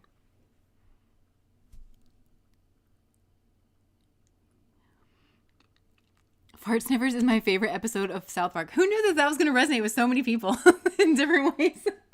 I love tarot. Lint lickers and fart sniffers. We got jokes today. Me gusta. Such an accurate depiction of pretense. Yes. Oh my gosh, you guys are funny. Something about the cave card is creeping me out. My ex must be in here again. The cave card always creeps me out because if you look at it, like, see the eyes in it? Ugh, I don't like it. See the eyes, like, hiding in the shadow? I don't like that. I used to watch this show when I was a kid. I probably shouldn't have been watching it. It was a scary show. I think it was for kids, but it was like, I can't remember what it was called, but it was like Boogedy. Like, there was this thing that lived in the forest, and it was called Boogedy. And I don't know that we ever saw it. I don't know if it was like a spirit, but these kids had to walk past this forest to get, like, it was like maybe a long driveway, or it was like down their street or something, and they'd hear it rustling, and then it'd be like, Boogedy, and then they would have to, like, run. And I don't know that we ever saw it, because honestly, I cut out of those things pretty early. Like, I'll just shut off my mind. But I remember that so much from when I was a kid. You know, and then, like, every once in a while you're, like, on a street or something, and, like, something rustles a little too loudly in the bush, and you're like, there it is. And then, like, you have to run. The Croods. Okay. Thank you. I'm going to look that up, actually. My babysitter had that on when I went there. Focus on that flame above the eyes. Like the cord cutting one behind. Oh, interesting. Interesting. Huh. The Bayou, thank you so much for the super chat. Friends and family in this one. Okay. Freaking autocorrect will get me arrested. You see what you wrote before that? No, hold on. I picked this one solely based because I used to literally explore kids. Oh my autocorrected caves Oh my. kids. Oh no. Yeah, that's tricky. Maybe that's a part of this autocorrect. Somebody regrets sending a message that autocorrected to something else. Yeah, no shit. And then they're like, oh no, I've got to roll with it. I don't want to end up on a list. I don't want to end up on a list. Oh my gosh. Makes me think of this black cat who used to hide in this bed when I worked at the cattery. LOL. Oh my gosh.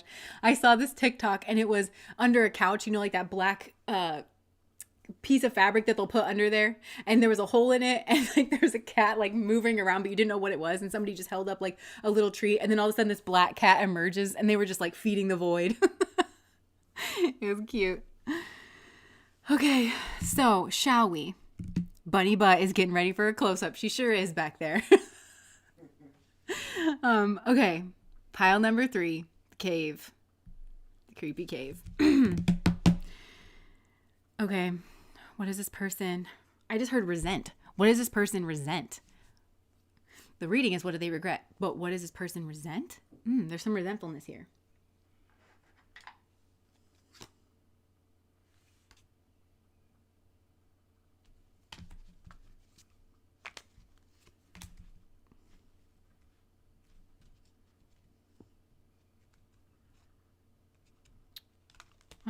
Hold on.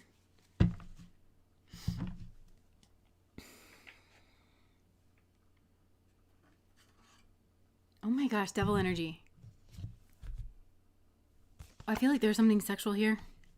Because I'm having wild thoughts about you. I'm not ready. So this person could have stepped out on a connection.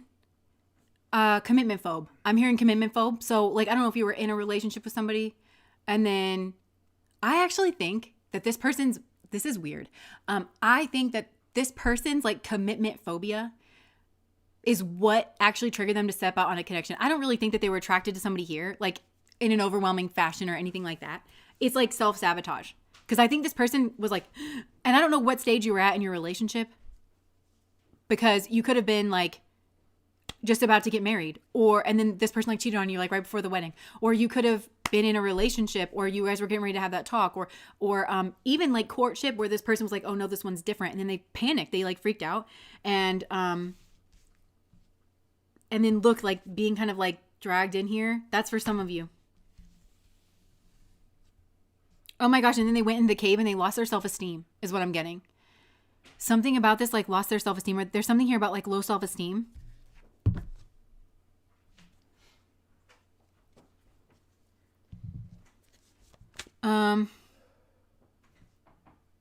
And then you knew. I feel like you found out about it and you presented some kind of evidence or something and you were like, no. Okay, so let me just see. Oh my gosh. Oh, this person's mind is so fragmenty. Oh, there could have been like drugs or alcohol. There's something here. All right, let's see. Truth. There. Okay, so what does this person regret? This person's a mess. This person's like in a mess here. They regret we're operating independent of a partnership here. And yeah, because you've seen this. They regret breaking your heart. They regret a third party situation. And for some of you in this third party situation, they reignited something with someone else, like some kind of ex, or maybe an ex texted them and they were like, I'm having wild thoughts about you. And then this person was like, I'm not ready. Like, and then like jumped in. But it was like impulsive. There's some kind of something impulsive here. They regret something impulsive. It doesn't have to be the ex thing.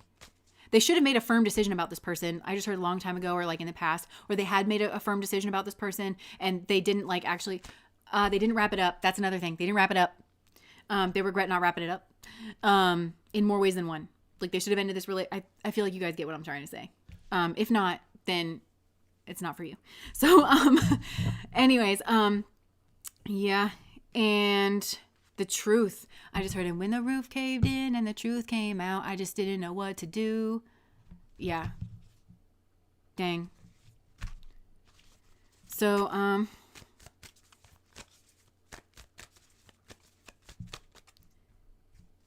for some, this person regrets having you around someone that's predatory.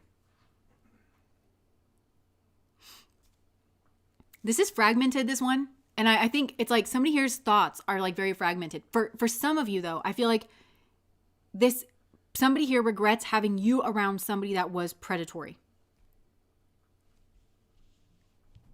Possibly because they weren't ready. So like if this is a family situation, it could be like they needed you to go stay with so-and-so because they weren't ready to be a parent, or they needed something. Like they had you around somebody that was predatory because they weren't ready. They didn't see something clearly.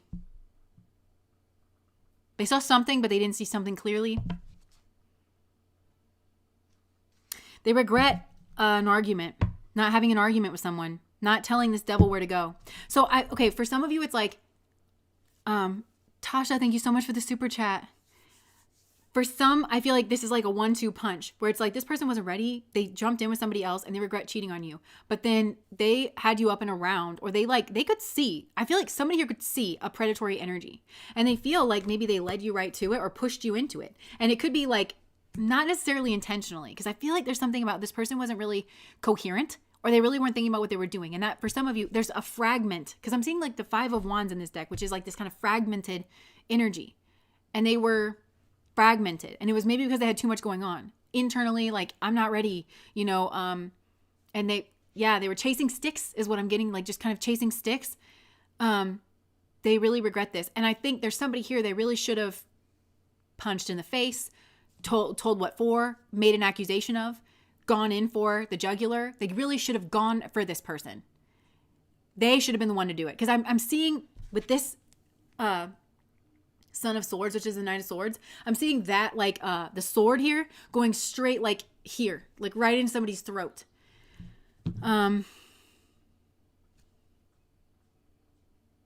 Yeah, bullseye is what I'm hearing. They should have protected you. They should have like had firmer boundaries. They should have had firmer boundaries. I feel like with an ex, this is one thing. They should have had firmer boundaries with an ex. This should have been a permanent decision. Their number shouldn't have been in their phone unless it was to alert them that that's who was calling. You know, like it feels very much like that. Like I don't know why I even had this person like around me. They regret that. They regret not having the door firmly closed on something here. And this also is like, I think true if this is a platonic situation or a family situation. I should have had the door firmly closed. For some, I just heard relapsed. Like this person could have, like even a parent or something, they could have relapsed. They're saying like, I should have just had the door firmly closed. I knew better than to go out with that friend into the bar because I knew that it was gonna, you know, something like that. Yeah. Something about the past. Okay. Considering something from the past an option, that's not, because we got the Seven of Cups, which is notoriously the options, but see the one in the middle, the Ace of Cups. I think this person feels like they never even considered some kind of higher choice. They have a lot of grief, this person. Oh, resentment, grief. They regret hiding something, which is kind of a similar theme. They regret hiding something as like kind of a strategy, but they regret. Oh, this is like a schmegdual energy. It just is. Sleeping around with someone who I think sleeps around with a lot of people. Or being that person. It could have been a travel. Somebody here could have like traveled there, or somebody could have traveled to them. There's Aquarian energy about that.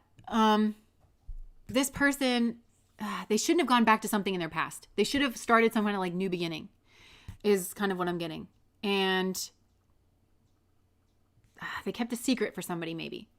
Or they kept something secret or kept something. And maybe that affected your judgment as well.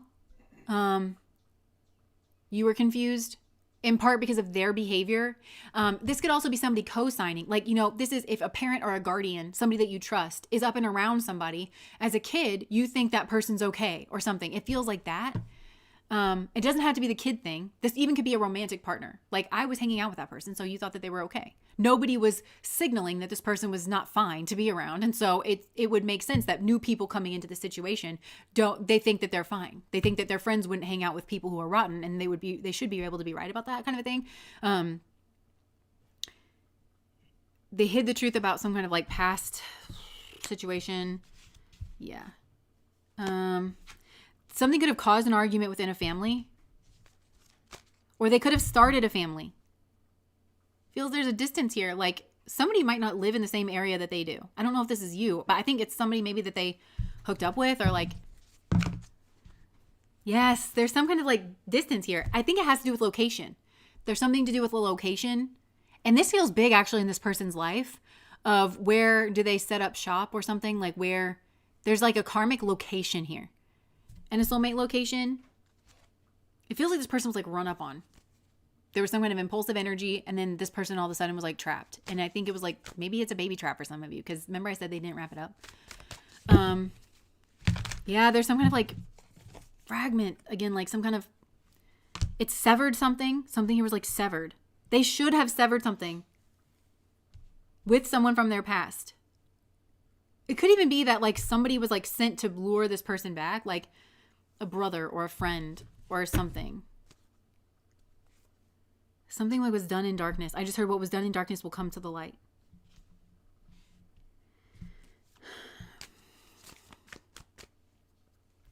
This person could regret something about religion. Maybe trusting something to do with someone in religion. They could have been given bad advice from someone, a patriarch in religion. Or someone was like, here, come to the church or something. I don't know. That's for some of you. And somebody gave them like extremely rotten advice. Or they were told to bring you somewhere.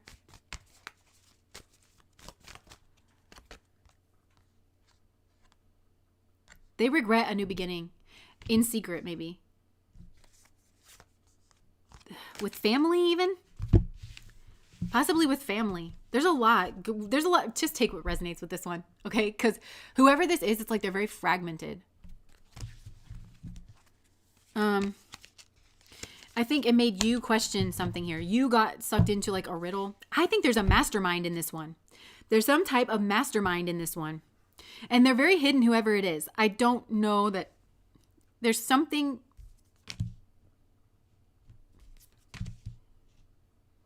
And they acted like something was moving them away from like a difficult time, but actually it was moving them further into like the forest. And there wasn't love offered there. And maybe this is you hiding your cup of love. You're like, no. Or it's like they got drawn into something and they were taught that there was going to be like, they were told or something that there was going to be a cup of love, and then somebody was like, no. It's like they got lured into a cave and then they turned on like a flare or something, and then all of a sudden they saw around them and they were like, it could even be multiple people around them and they're like, what have I involved with? Like something like that. What does this person regret, Spirit? What does this person regret? They took some kind of advice. They thought somebody had the key, or they thought somebody had to an idea, or they took some kind of wrong advice. And I think this person's like a mastermind. So I think they kind of knew what they were doing. They knew that it was not going to go that way. Throat chakra.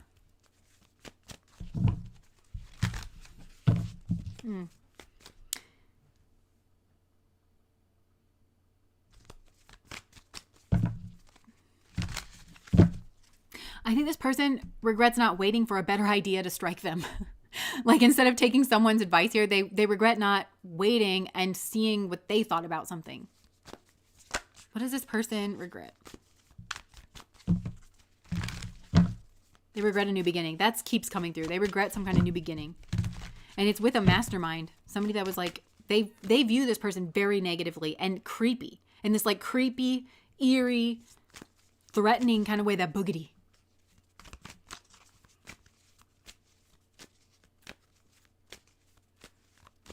What does this person regret? They could have had a childhood connection with someone here that they regret. They regret tamping down their fire energy, like their rage at something. They regret maybe crying, and when they should have gotten angry at somebody.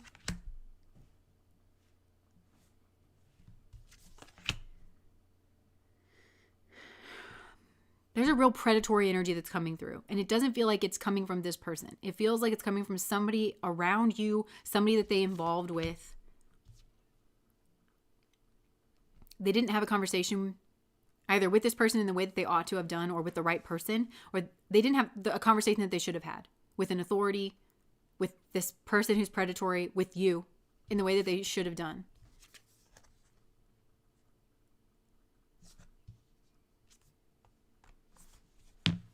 This person feels that you are defensive towards them, and that actually there's a big bad. This person feels that there's a big bad in this situation, and that it's not them, and that it's not you.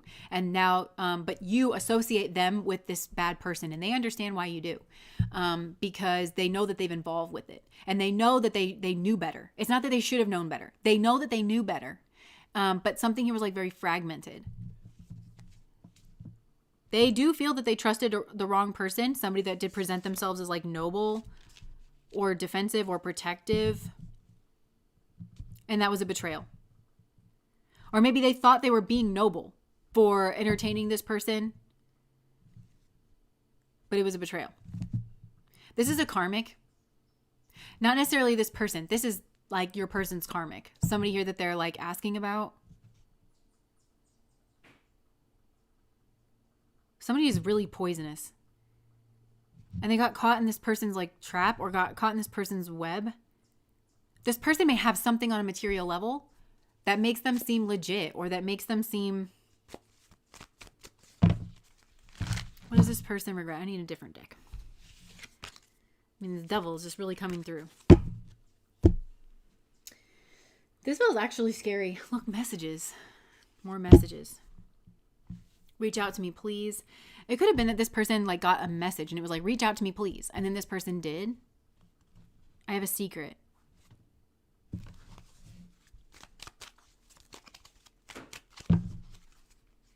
Reach out to me, please. I feel like maybe this person, I'm lost without you. I feel like there's too much competition. I feel like this person wants you to reach out to them, but a lot is getting lost here in the sauce. There's a lot of darkness between the two of you, actually. Like a lot that's been filled in by this like energy. It's like very depressing, very like, I wish you wouldn't push me away. This person's trying to say that they want redemption. This is a person that wants redemption, but they understand what they've involved with and the nature of what they've involved with. And it's dark and sticky and like scary. Never met anyone like you before. I'm wondering if for some of you, as soon as I'm getting this, I'm like, I think you feel this person is that way. And I can't tell from like, I feel like I'm sitting in your energy. I can't tell if it's this person or if it's another person. This is very much beware the company you keep. And I can see why you need to protect yourself here because you don't really know who's who and what's what. You don't know if this person's trying to draw you in. He seriously needs an exorcism.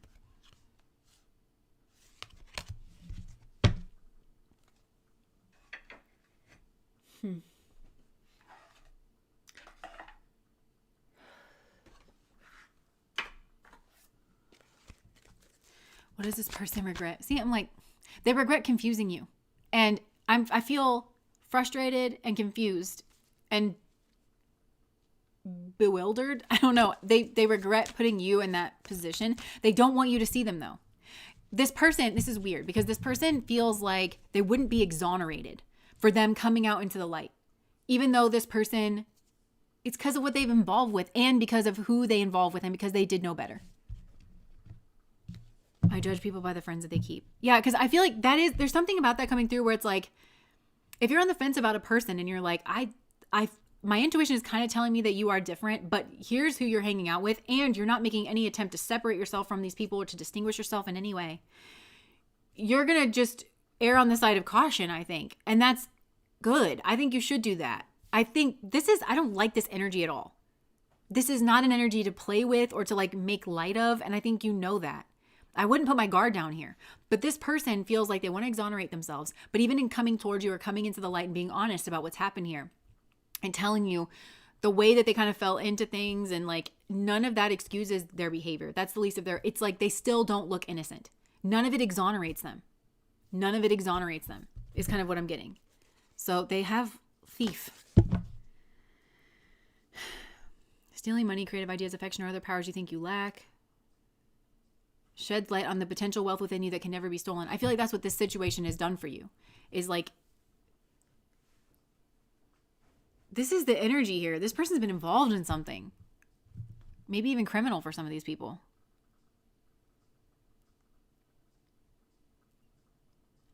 Assumes the rescued will reciprocate, keeps the rescued one needy. Maybe that's what they tried to do. Rescuer energy though. Victim, rescuer, persecutor. Provides strength and support to others in crisis, acts out of love with no expectation of reward. Maybe that's what you did. Mother. Bully. Mother and bully are like coming out together here. Smothering or abandoning children, instilling guilt in children for becoming independent. Bully. Conceals deep fears behind verbal or physical abuse. So for some, maybe it's a mother energy. Or it's the mother of their child. And that's the kind of thing. It doesn't exonerate them. You're still not safe around them. Because when you have a child with somebody, I mean, that person's going to be around. That person's like around. That's what I'm saying. It doesn't exonerate them. Bully. Look, child nature. Tendency to abuse animals, people, and the environment. I can't tell, honestly, if this person is that person or if it's somebody that they involve with. So what are their regrets? Fool.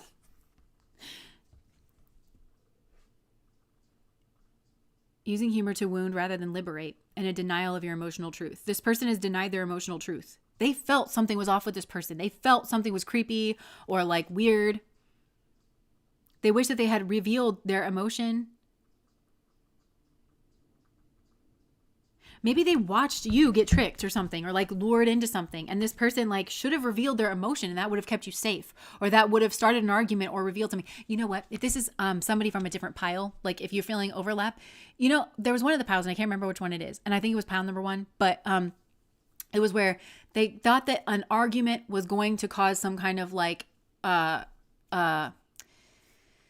apology, some kind of healing energy. And spirit was like, flipped it and said, this is the argument that will actually cause healing energy. But it feels like they actually needed to have the emotional outburst.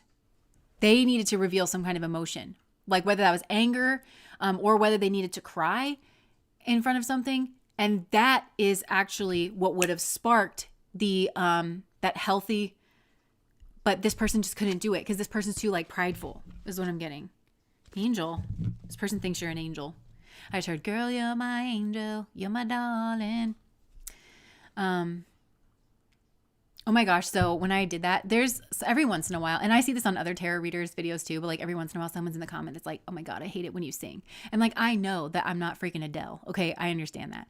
But I feel like they could have regretted like not standing up for you, or I don't think it's that person, you know, because it's like, well, I really don't like when people who have that attitude, like, don't allow me to be myself on my own channel, you know, like they try to control me instead of just saying like, this is who Jess is. Okay. And it'll be over in a minute, you know, like, cause I'm not hurting anybody with it. At least I don't think I am. But you know, you can click away from the video, but then like trying to control somebody else's, expression, you know? And I feel like maybe that's like what happened here. Acting innocent or angelic to mislead others, falsely claiming to be in touch with angelic guidance. There's somebody who's a real pretend to be an angel and is not. Anonymous, thank you. Thank you for the super chat. Pioneer. I don't know. This person is like really hard to understand. And I feel like that's the way that you feel about them. And I think they regret not being able to be clear with you. They feel that they are stuck in something, that they can't be clear with you. And that they can't maybe apologize because of the horrific. This feels like something here is just like horrific of what they've involved in, what they didn't involve in. It doesn't exonerate them. I keep going back to that. Like this person feels like if they stepped into the light, it doesn't exonerate them.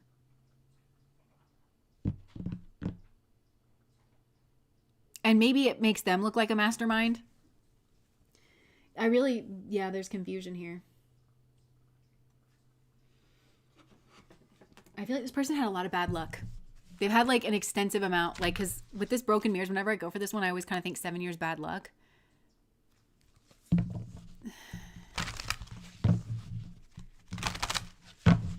Sing your heart out, Jess. Thank you. Childish. What does this person regret? And I partly feel like this feels like pulling teeth to me. Getting this person, it's like, okay, you know, what do you regret? And this person's like, I wanted to tell you what I regret. Oh, okay. So it could be this person went to so much trouble to like have a conversation and you were like, okay, like, what do you want to talk about? And then nothing. And you're like, I'm not going to pull teeth like for you to tell me what you regret. Like, you have my attention. You won't always. So what do you have to say? And this person was kind of like, And it's because of the nature of either what they themselves did or like they can't say it. For some, this is like a crime or some kind of criminal gang or activity or something. Because I'm seeing that thief card with like the heart there. Like they act like they were offering love, but then I don't know. It's like, what are you selling? What are you selling? Like, what bullshit are you peddling here? I don't know. Infatuation, denial, obsession, attraction. This person's kind of, I'm trying to kind of goad them a little bit, and they are kind of going for it, but infatuation, denial, obsession, attraction, contemplating unsure choices and decisions. This person regrets a choice. Here we go. It's kind of moving here. This person made a devil choice and a devil decision, and it is in regards of you. For some of these people, it has something to do with what they actually did to you. This is because of the nature of like who they were around. I do think this person was like in a gang or something, like that was goading them on to do something like negative or bad. But this person is acknowledging that they themselves make their own choices. The buck does stop with them, like it stops with all of us. They something about contemplation. They regret their choice. They regret not contemplating, not taking a moment to think about like you, because this person does love you. They see you as an angel, I think. Janae, thank you so much for the super chat because I love when you sing. And if you're taking requests, may I suggest Little Girl Gone? I don't think I can sing that one. That's like, isn't that the like, gone little girl, ha. That's the best I can do. That's the best. Yeah, so this person does regret that, and they feel like now you guys are like fighting. They kind of know that you're protecting yourself. This is nasty, like what was done here. Nasty, gnarly. So it was either a choice that they themselves did that, or they did that in regards of putting you in a bad situation with somebody else. Fighting, Trust issues, one-sided, detached. This feels horrendous. This feels like a crime or something that childish, immature, argumentative, playing the victim. Then I feel like this person's playing the victim because you won't speak to them. I don't like this energy. It's coward. It's giving weasel. It's giving,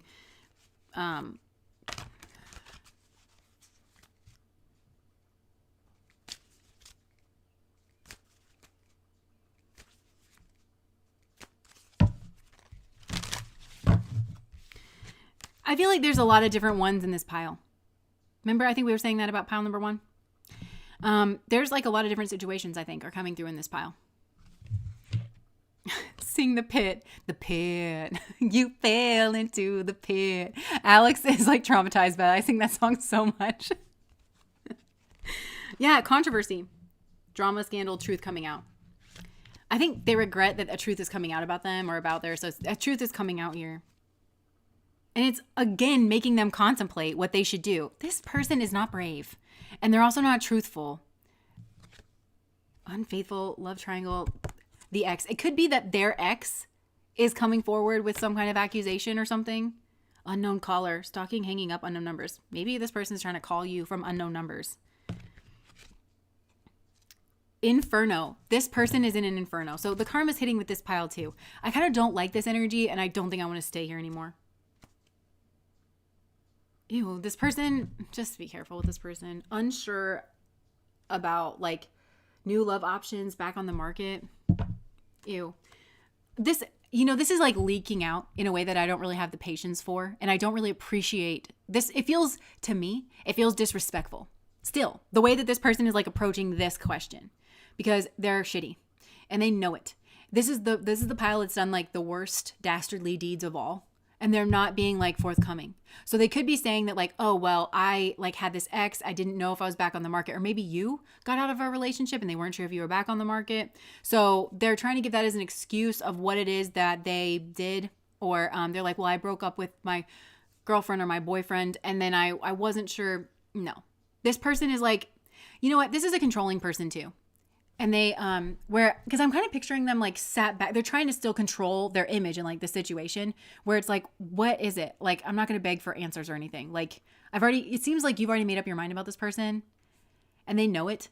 But they're trying to kind of like, this is someone who doesn't know what strength is or like how to be a man or anything. So they do their best approximation and it just grates people the wrong way. It's grating me the wrong way. It's disrespectful. This person continues to be disrespectful and they don't understand that. And this person feels called out. The truth is coming out. The truth will come to light. What's done in darkness will come to light.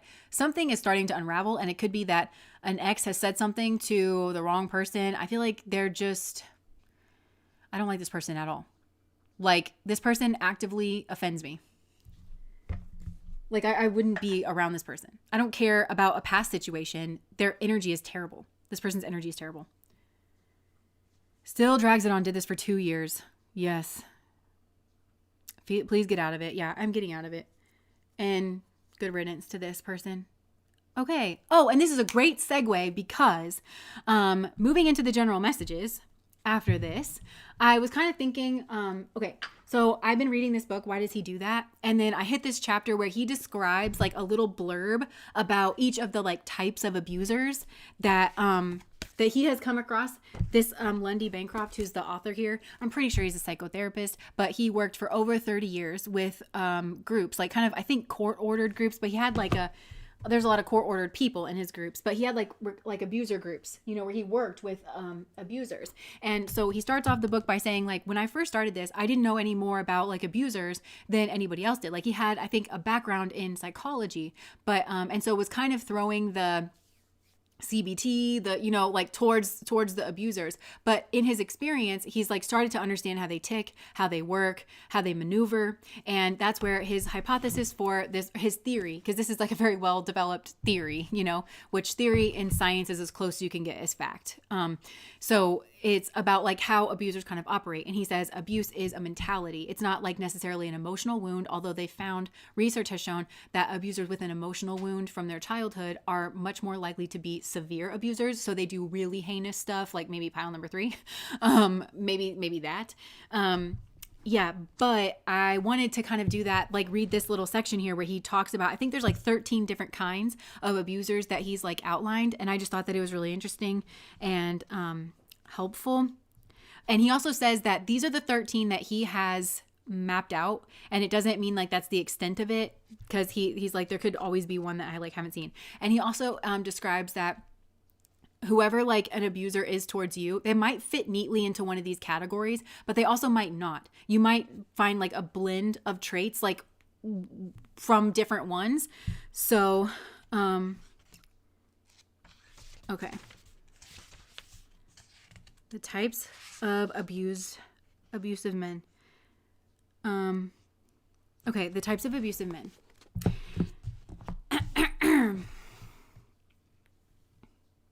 Hold on, let me see if I'm going to read this little. Okay, it's not too long. So if this isn't your thing, that's fine. But this is a really, really interesting book. At least I think so. So this is part of our general message. We're just going to learn together today. Okay, so types of abusive men. These are like thoughts here. I feel so bad for him. He's had a really hard life. I'm lucky to be with him. He could get any woman he wants. I'm really scared of what he may do to me someday. I shouldn't argue with him because I just come out feeling like an idiot. He's very sensitive. I shouldn't complain so much. He's doing the best he can. He says the reason he cheats on me so much is that he's a sex addict. The qualities that make up an abusive man are like the ingredients in a recipe. The basics are always present, but the relative amounts vary greatly. One man may be so severely controlling that his partner can't make a move without checking with him first, and yet oddly, he contributes substantially to the domestic work and childcare. Another man may allow his partner to come and go as she pleases, even accepting her friendships with men, but there's hell to pay if she fails to wait on him hand and foot, or if she makes the mistake of asking him to clean up after himself. Still, other abusers are less overtly controlling and entitled than either of these men, but mind-twisting in the severity of their manipulations. The tactics and attitudes of abusers can vary from country to country, from ethnic group to ethnic group, from rich man to poor man. Abusers from each culture have their special areas of control or cruelty. Middle-class white abusers, for example, tend to have strict rules about how a woman is allowed to argue. If she talks back to him, shows anger, or doesn't shut up when she's told to, he is likely to make her pay. My clients from Latin American cultures typically permit their partners to be more forceful and mouthy in a conflict than my white clients, but can be highly retaliatory if their partners give any attention to another male. Abusers select the pieces of turf they wish to stake out, influenced in those choices by their particular culture and background. Each woman who is involved with an abusive or controlling man has to deal with his unique blend of tactics and attitudes, his particular rhythm of good times and bad times, and his specific way of presenting himself to the outside world. No one should ever tell an abused woman, I know just what you're going through, because the experiences of each woman is different. Viewed from another angle, however, abuse doesn't vary that much. One man uses a little more of one ingredient and a little less of another, but the overall flavor of mistreatment has core similarities: assaults on the woman's self-esteem, controlling behavior, undermining her independence, disrespect. Each abused woman has times of feeling that a riptide is dragging her under the sea and she struggles for air. Confusion has been a part of the experience of almost every one of the hundreds of abused women I have spoken with. Whether because of the abuser's manipulativeness, his popularity, or simply the mind-bending contrast between his professions of love and his vicious psychological or physical assaults, every abused woman finds herself fighting to make the sense out of what is happening. Recognizing the nature of the abusive man's problem can be the first step out of the fog. In this chapter, I introduce you to 10 styles of abuse I have encountered among the 2,000 men I have worked with. One or more of these profiles may jump out at you so that you find yourself feeling, there he is. On the other hand, you might find instead that he does not fit neatly into any of these types, but seems rather to draw bits of himself from each one. In that case, think of profiles not as different men, but as the varying faces of one man. Either way, the descriptions can help you put your finger on what your partner is up to. The sections below describe each style of man while he is being abusive. I don't mean that he is like this all the time. In fact, men from any of the categories below can turn kind and loving at any moment and stay in that mode for days, weeks, or even months, which is why it's so hard to understand. Okay, so here we're going into the types. So the first one is the demand man. The demand man is highly entitled. He expects his partner's life to revolve around meeting his needs and is angry and self-blaming if anything gets in the way. He becomes enraged if he isn't catered to or if he is inconvenienced in even a minor way. The partner of this man comes to feel that nothing she does is ever good enough and that it's impossible to make him happy. He criticizes her frequently, usually about things he thinks she should have done or done better for him. Is every highly demanding partner an abuser? No, there are specific elements to the demand man style. 1. He has little sense of give and take. His demands for emotional support, favors, caretaking, or schmegel attention are well out of proportion to his contributions. He constantly feels that you owe him things that he has done nothing to earn. 2, he exaggerates and overvalues his own contributions. If he was generous one day back in 1997, you are probably still hearing about it today as proof of how wonderfully he treats you and how ungrateful you are. He seems to keep a mental list of any favors or kindnesses he ever does and expects each one paid back at a heavy interest rate. He thinks you owe him tremendous gratitude for meeting the ordinary responsibilities of daily life when he does, but takes your contributions for granted. 3, when he doesn't get what he feels is due, he punishes you for letting him down. 4, when he is generous or supportive, it's because he feels like it. When he isn't in the mood to give you anything, he doesn't. And he's positive or loving towards you when he feels the need to prove himself or to others that he is a good person, or when there's something about when there's something that he is about to demand in return. In other words, it's about him, not you. The longer you've been with him, the more his generous seeming actions appear self-serving. 5, if your needs ever conflict with his, he is furious. At the time he attacks you as a self-centered or inflexible, turning reality on its head with statements such as, all you care about is yourself. He tends to work hard to convince outsiders of how selfish and ungrateful you are, speaking in a hurtful voice about the things he does for you. At the same time, the demand man is likely to be furious if anything is demanded of him. Not only are you not supposed to demand any favors, you aren't even supposed to ask him to take care of his own obligations. If you ask him to clean up his mess he's left, he responds, I'm not your fucking servant. If you ask him to pay money he owes you or to work more hours to help you out with the household expenses, he says, you're a typical woman, all you want from me is my money. If you complain to him of how rarely he's there for you, he'll say, you're needy, controlling bitch. He keeps twisting things around backwards in these ways, so any effort you make to discuss your needs or his responsibilities switches abruptly to being about his needs and your responsibilities. The demand man is sometimes less controlling than other abusers, as long as he's getting his needs met on his terms. He may allow you to have your own friendships or support you in pursuing your own career, but the effects on you of your partner's extreme entitlement can be just as destructive as severe control. The central attitudes driving the demand man are, it's your job to do things for me and taking care of my responsibilities if I drop the ball on them. If I'm unhappy about any aspect of my life, whether it has to do with our relationship or not, it's your fault. You should not place demands on me at all. You should be grateful for whatever I choose to give. I'm above criticism. I have a very loving and giving partner.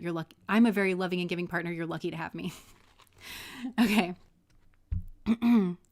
So the next one is Mr. Right. Mr. Right considers himself the ultimate authority on every subject under the sun. You might call him Mr. Always Right. He speaks with absolute certainty, brushing your opinions aside like an annoying gnat.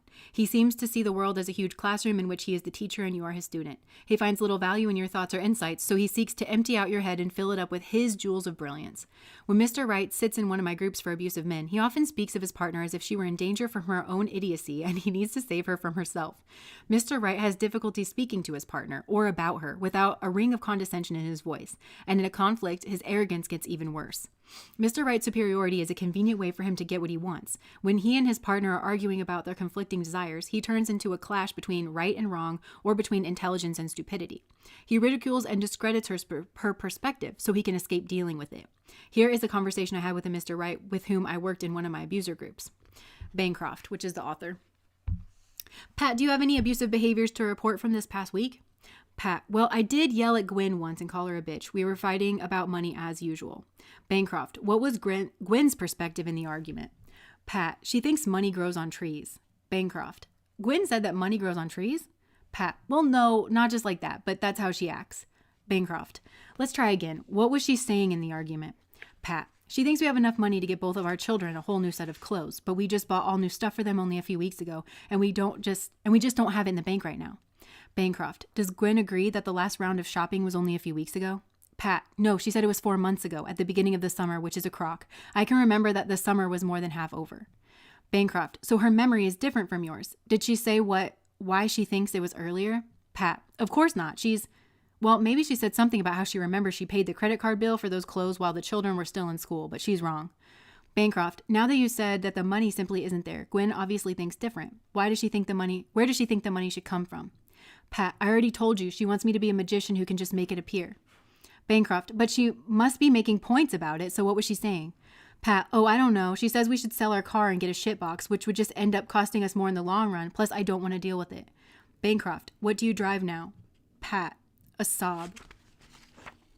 Saab, I don't know cars. Bancroft, let me guess, she would like to trade the Saab in on a reliable car that has a lower monthly payment, cheaper parts, and fewer repair bills. Pat, yeah, that's what I said, a shitbox. What Pat revealed in this exchange was that each time Gwen attempts to stand up for herself or puts forth her views, he twists her statements to make them sound absurd. Notice how long it took me to drag out of him what Gwen's opinions actually were. Gwen actually came out feeling stifled by Pat, as there was nothing she could do to get her views heard and taken seriously. Part of why Pat is convinced that Gwen is stupid, and he is so exaggeratedly certain of his own wisdom and clarity. Since she continues to disagree with him, he takes that as proof of her foolishness.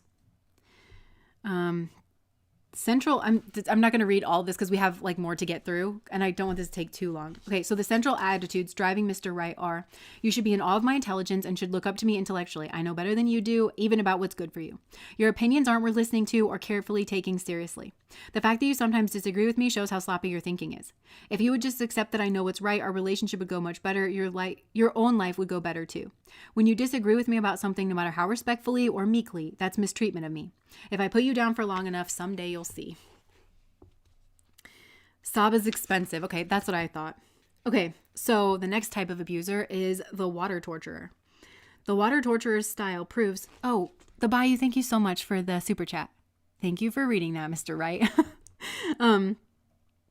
The water torturer. The water torturer's style proves that anger doesn't cause abuse. He can assault his partner psychologically without even raising his voice. He tends to stay calm in arguments, using his own evenness as a weapon to push her over the edge. He often has a superior or contemptuous grin on his face, smug and self-assured. He uses a repertoire of aggressive conversational tactics at low volume, including sarcasm, derision, such as openly laughing at her, mimicking her voice, and cruel, cutting remarks. Like Mr. Right, he tends to take things she said and twist them beyond recognition to make her appear absurd, perhaps especially in front of other people. He gets his partner through a slow but steady stream of low-level emotional assaults, and perhaps occasional shoves or other minor acts of violence that don't generally cause visible injury but may do great psychological harm. He is relentless in his quiet derision and meanness. The impact on a woman of all these subtle tactics is that either her blood temperature rises to a boil, or she feels stupid and inferior, or some combination of the two. In an argument, she may end up yelling in frustration, leaving the room crying, or sinking into silence. The water torturer then says, "See, you're the abusive one, not me. You're the one who's yelling." That's reactive abuse. "See, you're the abusive one, not me. You're the one who's yelling and refusing to talk things out rationally. I wasn't even raising my voice. It's impossible to reason with you." The psychological effects of living with the water torturer can be severe. His tactics can be difficult to identify, so they sink in deeply. Women can find it is difficult not to blame themselves for their reactions to what their partner does, if they don't even know what to call it. When someone slaps you in the face, you know you've been slapped. But when a woman feels psychologically assaulted with little idea why after an argument with the water torturer, she may turn her frustration inward. How do you seek support from a friend, for example, when you don't even know how to describe what's going wrong? The water torturer tends to genuinely believe that there is nothing unusual about his behavior. When his partner starts to confront him with his abusiveness, which she usually does sooner or later, he looks at her as if she were crazy and says, "What the hell are you talking about? I've never done anything to you." Friends and relatives who have witnessed this couple's interactions may back him up. They shake their heads and say to each other, "I don't know what goes on with her. She just explodes at him sometimes. He's so low-key." Their children can develop the impression that mom blows up over nothing. She herself may start to wonder if there's something psychologically wrong with her. The water torturer is payback-oriented, like most abusive men, but he may hide it better. If he's physically abusive, his violence may take the form of cold-hearted slaps, quote, "for your own good," or to get you to wake up, rather than explosive rage. His moves appear carefully thought out, and he rarely makes obvious mistakes, such as letting his abusiveness show in public, that could turn other people against him or get him into legal trouble.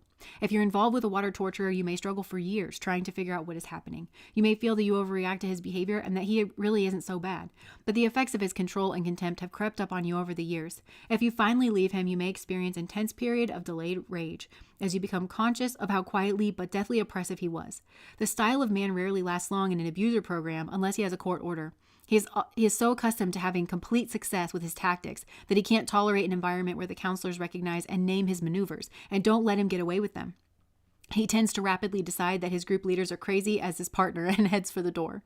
The central attitudes driving the water torturer are: "You are crazy. You fly off the handle over nothing. I can easily convince other people that you're the one who is messed up. As long as I am calm, you can't call anything I do abusive, no matter how cruel. I know exactly how to get under your skin."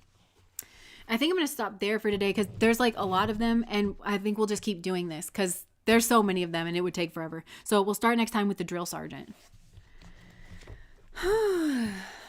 Wow.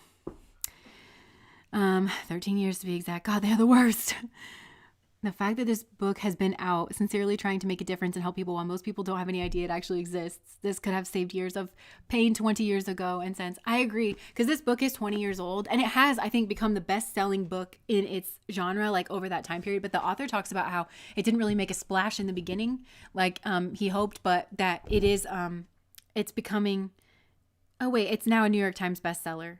Oh wait, this author also wrote something, The Gift of Fear and Fearless. So that seems like a natural connection. Like if you've dealt with abusers, then like you have a lot of fear, and it kind of reminds me of Brene Brown, where it's like she started studying vulnerability and that led her, or no, she started studying shame and then that led her to vulnerability.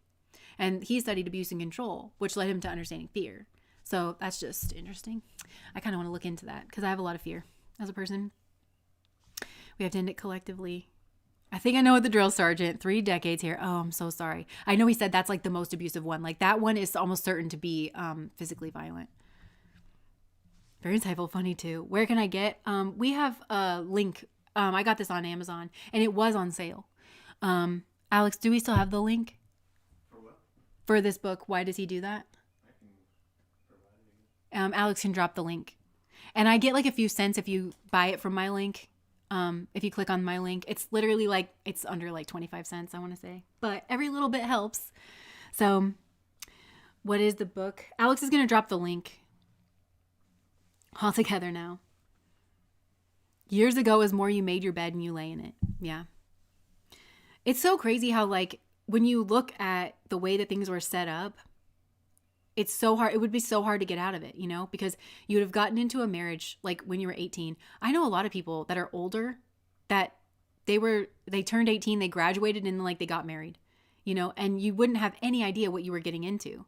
And then you have all of this like burden on you about like, well, religion, and you're supposed to stay together from the family, and society doesn't really like look on it too highly if you're going to leave a situation like that. And then you're told like, well, you made the decision, and you're like, I didn't know any better, you know? And think about if you're dealing with the water torturer, it's like, you don't even know that you're being abused. You just know that something's wrong, you know? And like, we didn't have this kind of language or people studying these kinds of things to this type of degree, and enough people with enough courage. It takes a while for enough people with enough courage to come out and say, you know, what goes on behind closed doors, because all of us feel this. I feel like we feel the societal pressure to present our lives like everything is fine, because you don't want people to think that you're weak and that they can kind of take shots at you. You know, you don't want to reveal that. So it takes a lot. It just takes a lot. So anyways, that's what I have. Matrix, the Web of Lies. Anonymous, thank you so much. Oh yeah, you're welcome. And we'll keep reading it too. It's such a good book. It's been really interesting all the way through too. Another aspect of this that maybe we can read when we're done reading the abusers one, it's earlier in the book, but there's he goes over different myths about abusers and different realities of abusers, and then that's how he kind of sets up his theory about like, this is not emotional. And I'm glad that he does that, because when I'm like tapping into this energy in the readings, I'm like, I don't understand how this is not narcissism or like psychopathy, but it will come out like somebody is so cold and that they're not empathizing with somebody else. But he describes that as like, with a narcissist, it's an emotional wound. You know, with a psychopath, they have like entirely different brains, you know. But with this, they are used to shutting down. And he actually says that's quite a feat, because as human beings, we're all very naturally trained and ingrained. When you see pain in another person, it makes you physically uncomfortable. Like, it makes you uncomfortable. And so for decades, they shut that down in order to get their way. And I think probably that has to do, this is just me like spitballing, it has to do with like low self-esteem, to where they feel like, well, I just don't have any other choice, you know? And so they justify, which is the attitude they talks about. They justify why they feel entitled to behaving that way. And then they do that for so long that they just like become numb. But it's not like an emotional wound. And I'm glad he explained that, because I was always so confused about that. I'm like, how is this not narcissism for all these people? Yeah. I don't need to read the book. I've lived it. There you go. It's wild too. Staying in an abusive situation isn't proper. Religion or family not. It's sad. I agree. I don't like that religion would say that that's like a decent or proper thing to do. Yeah. Gavin de Becker wrote The Gift of Fear. Oh, okay. Yeah, I didn't really read. That was my bad. Bancroft has opened a window. Okay, this is a quote from Gavin de Becker, who has written these two like really great books. So they're just saying this other. Sorry, that was my bad. I read the end of it and I didn't read the beginning of the sentence. I'm sorry. That was my bad. I genuinely believe it originates from having been so soft-hearted. Could be, yeah. The Bancroft book is a free PDF, though, too. There you go. All right. So I think I'm going to leave that there. Thank you guys for spending your Friday with me. If you're protesting tomorrow, please be safe and take care of each other and be peaceful and everything. And thank you guys for the super chats and for those of you that have been giving me like tips in my little tip jar. And thanks for patrons. We have a Patreon video coming out tomorrow, and it's what blessings have come in. And I've already recorded that one. And actually there was another abusive type that came through. It was like, it's called the Rambo or something. And I was trying to remember it in that reading. So eventually we'll read it if that resonates with you. But yeah. And then the one after that, we have New Love coming in. Will be not tomorrow's, but next Saturdays. So anyways, that's what I have for you. Also, we sell candles. I mentioned a couple candles in the reading. I mentioned some of the ritual candles. One was the cord cutting, the truth serum and the cord cutting. And the other one was the protection candles. And some of you may already have used that, which is maybe why it came out in the reading, or you've done your own rituals like that. But if you're interested, we sell candles. They're high quality ingredients. We pay attention to that. And we've got good scented candles. So the ones that are good for now, I think, are Mama's House is just a year-round classic. Fresh Start is a good one. I think that's our best seller ever, Fresh Start. It's like just a clean, fresh, kind of homey scent. And also, like Sunnyside is kind of my favorite right now. Moonlit Beach is another good one. And then, of course, the ritual candles. And for our ritual candles, while the wax is kind of melting, I've got a set of spells that we like recite and infuse into the wax. And then once it's congealed, like we shave the dragon's blood, which is a resin that just increases like the potency of something. And it's got cross wicks, which to me, it's like they're wood wicks. And if you've never used a wood wick before, like if you ever have trouble lighting it, you just peel off the top of it. It just comes off really easily, and then dump it out, throw it away. And then you light it up again. But the cross is a symbol of like when the heavens come down to meet like the earthly plane. So there's been a lot of thought put into the ritual candles, but if you're called to that, of course, like you don't need those things, but if you're just called to use it as a tool, if you feel a draw to it, then that's something to look into. And we've got, where's Mama's House? Oh, are we out of it? Did we run out? We might be, yeah. Oh, maybe we just did. I love you actively. How do we find out if we're on the list for a reading? On my website, Alex can drop that link. There's something that you can put in. I'm steadily working through that. I only have a few left like on the list. And then I do have a Patreon tier where those people get notified as soon as when I work through this list, and they all know that because personal readings is not something that I have time to do regularly. It's like whenever it opens up and I have the ability and the time and the energy to do personal readings, then I start working through that personal reading list.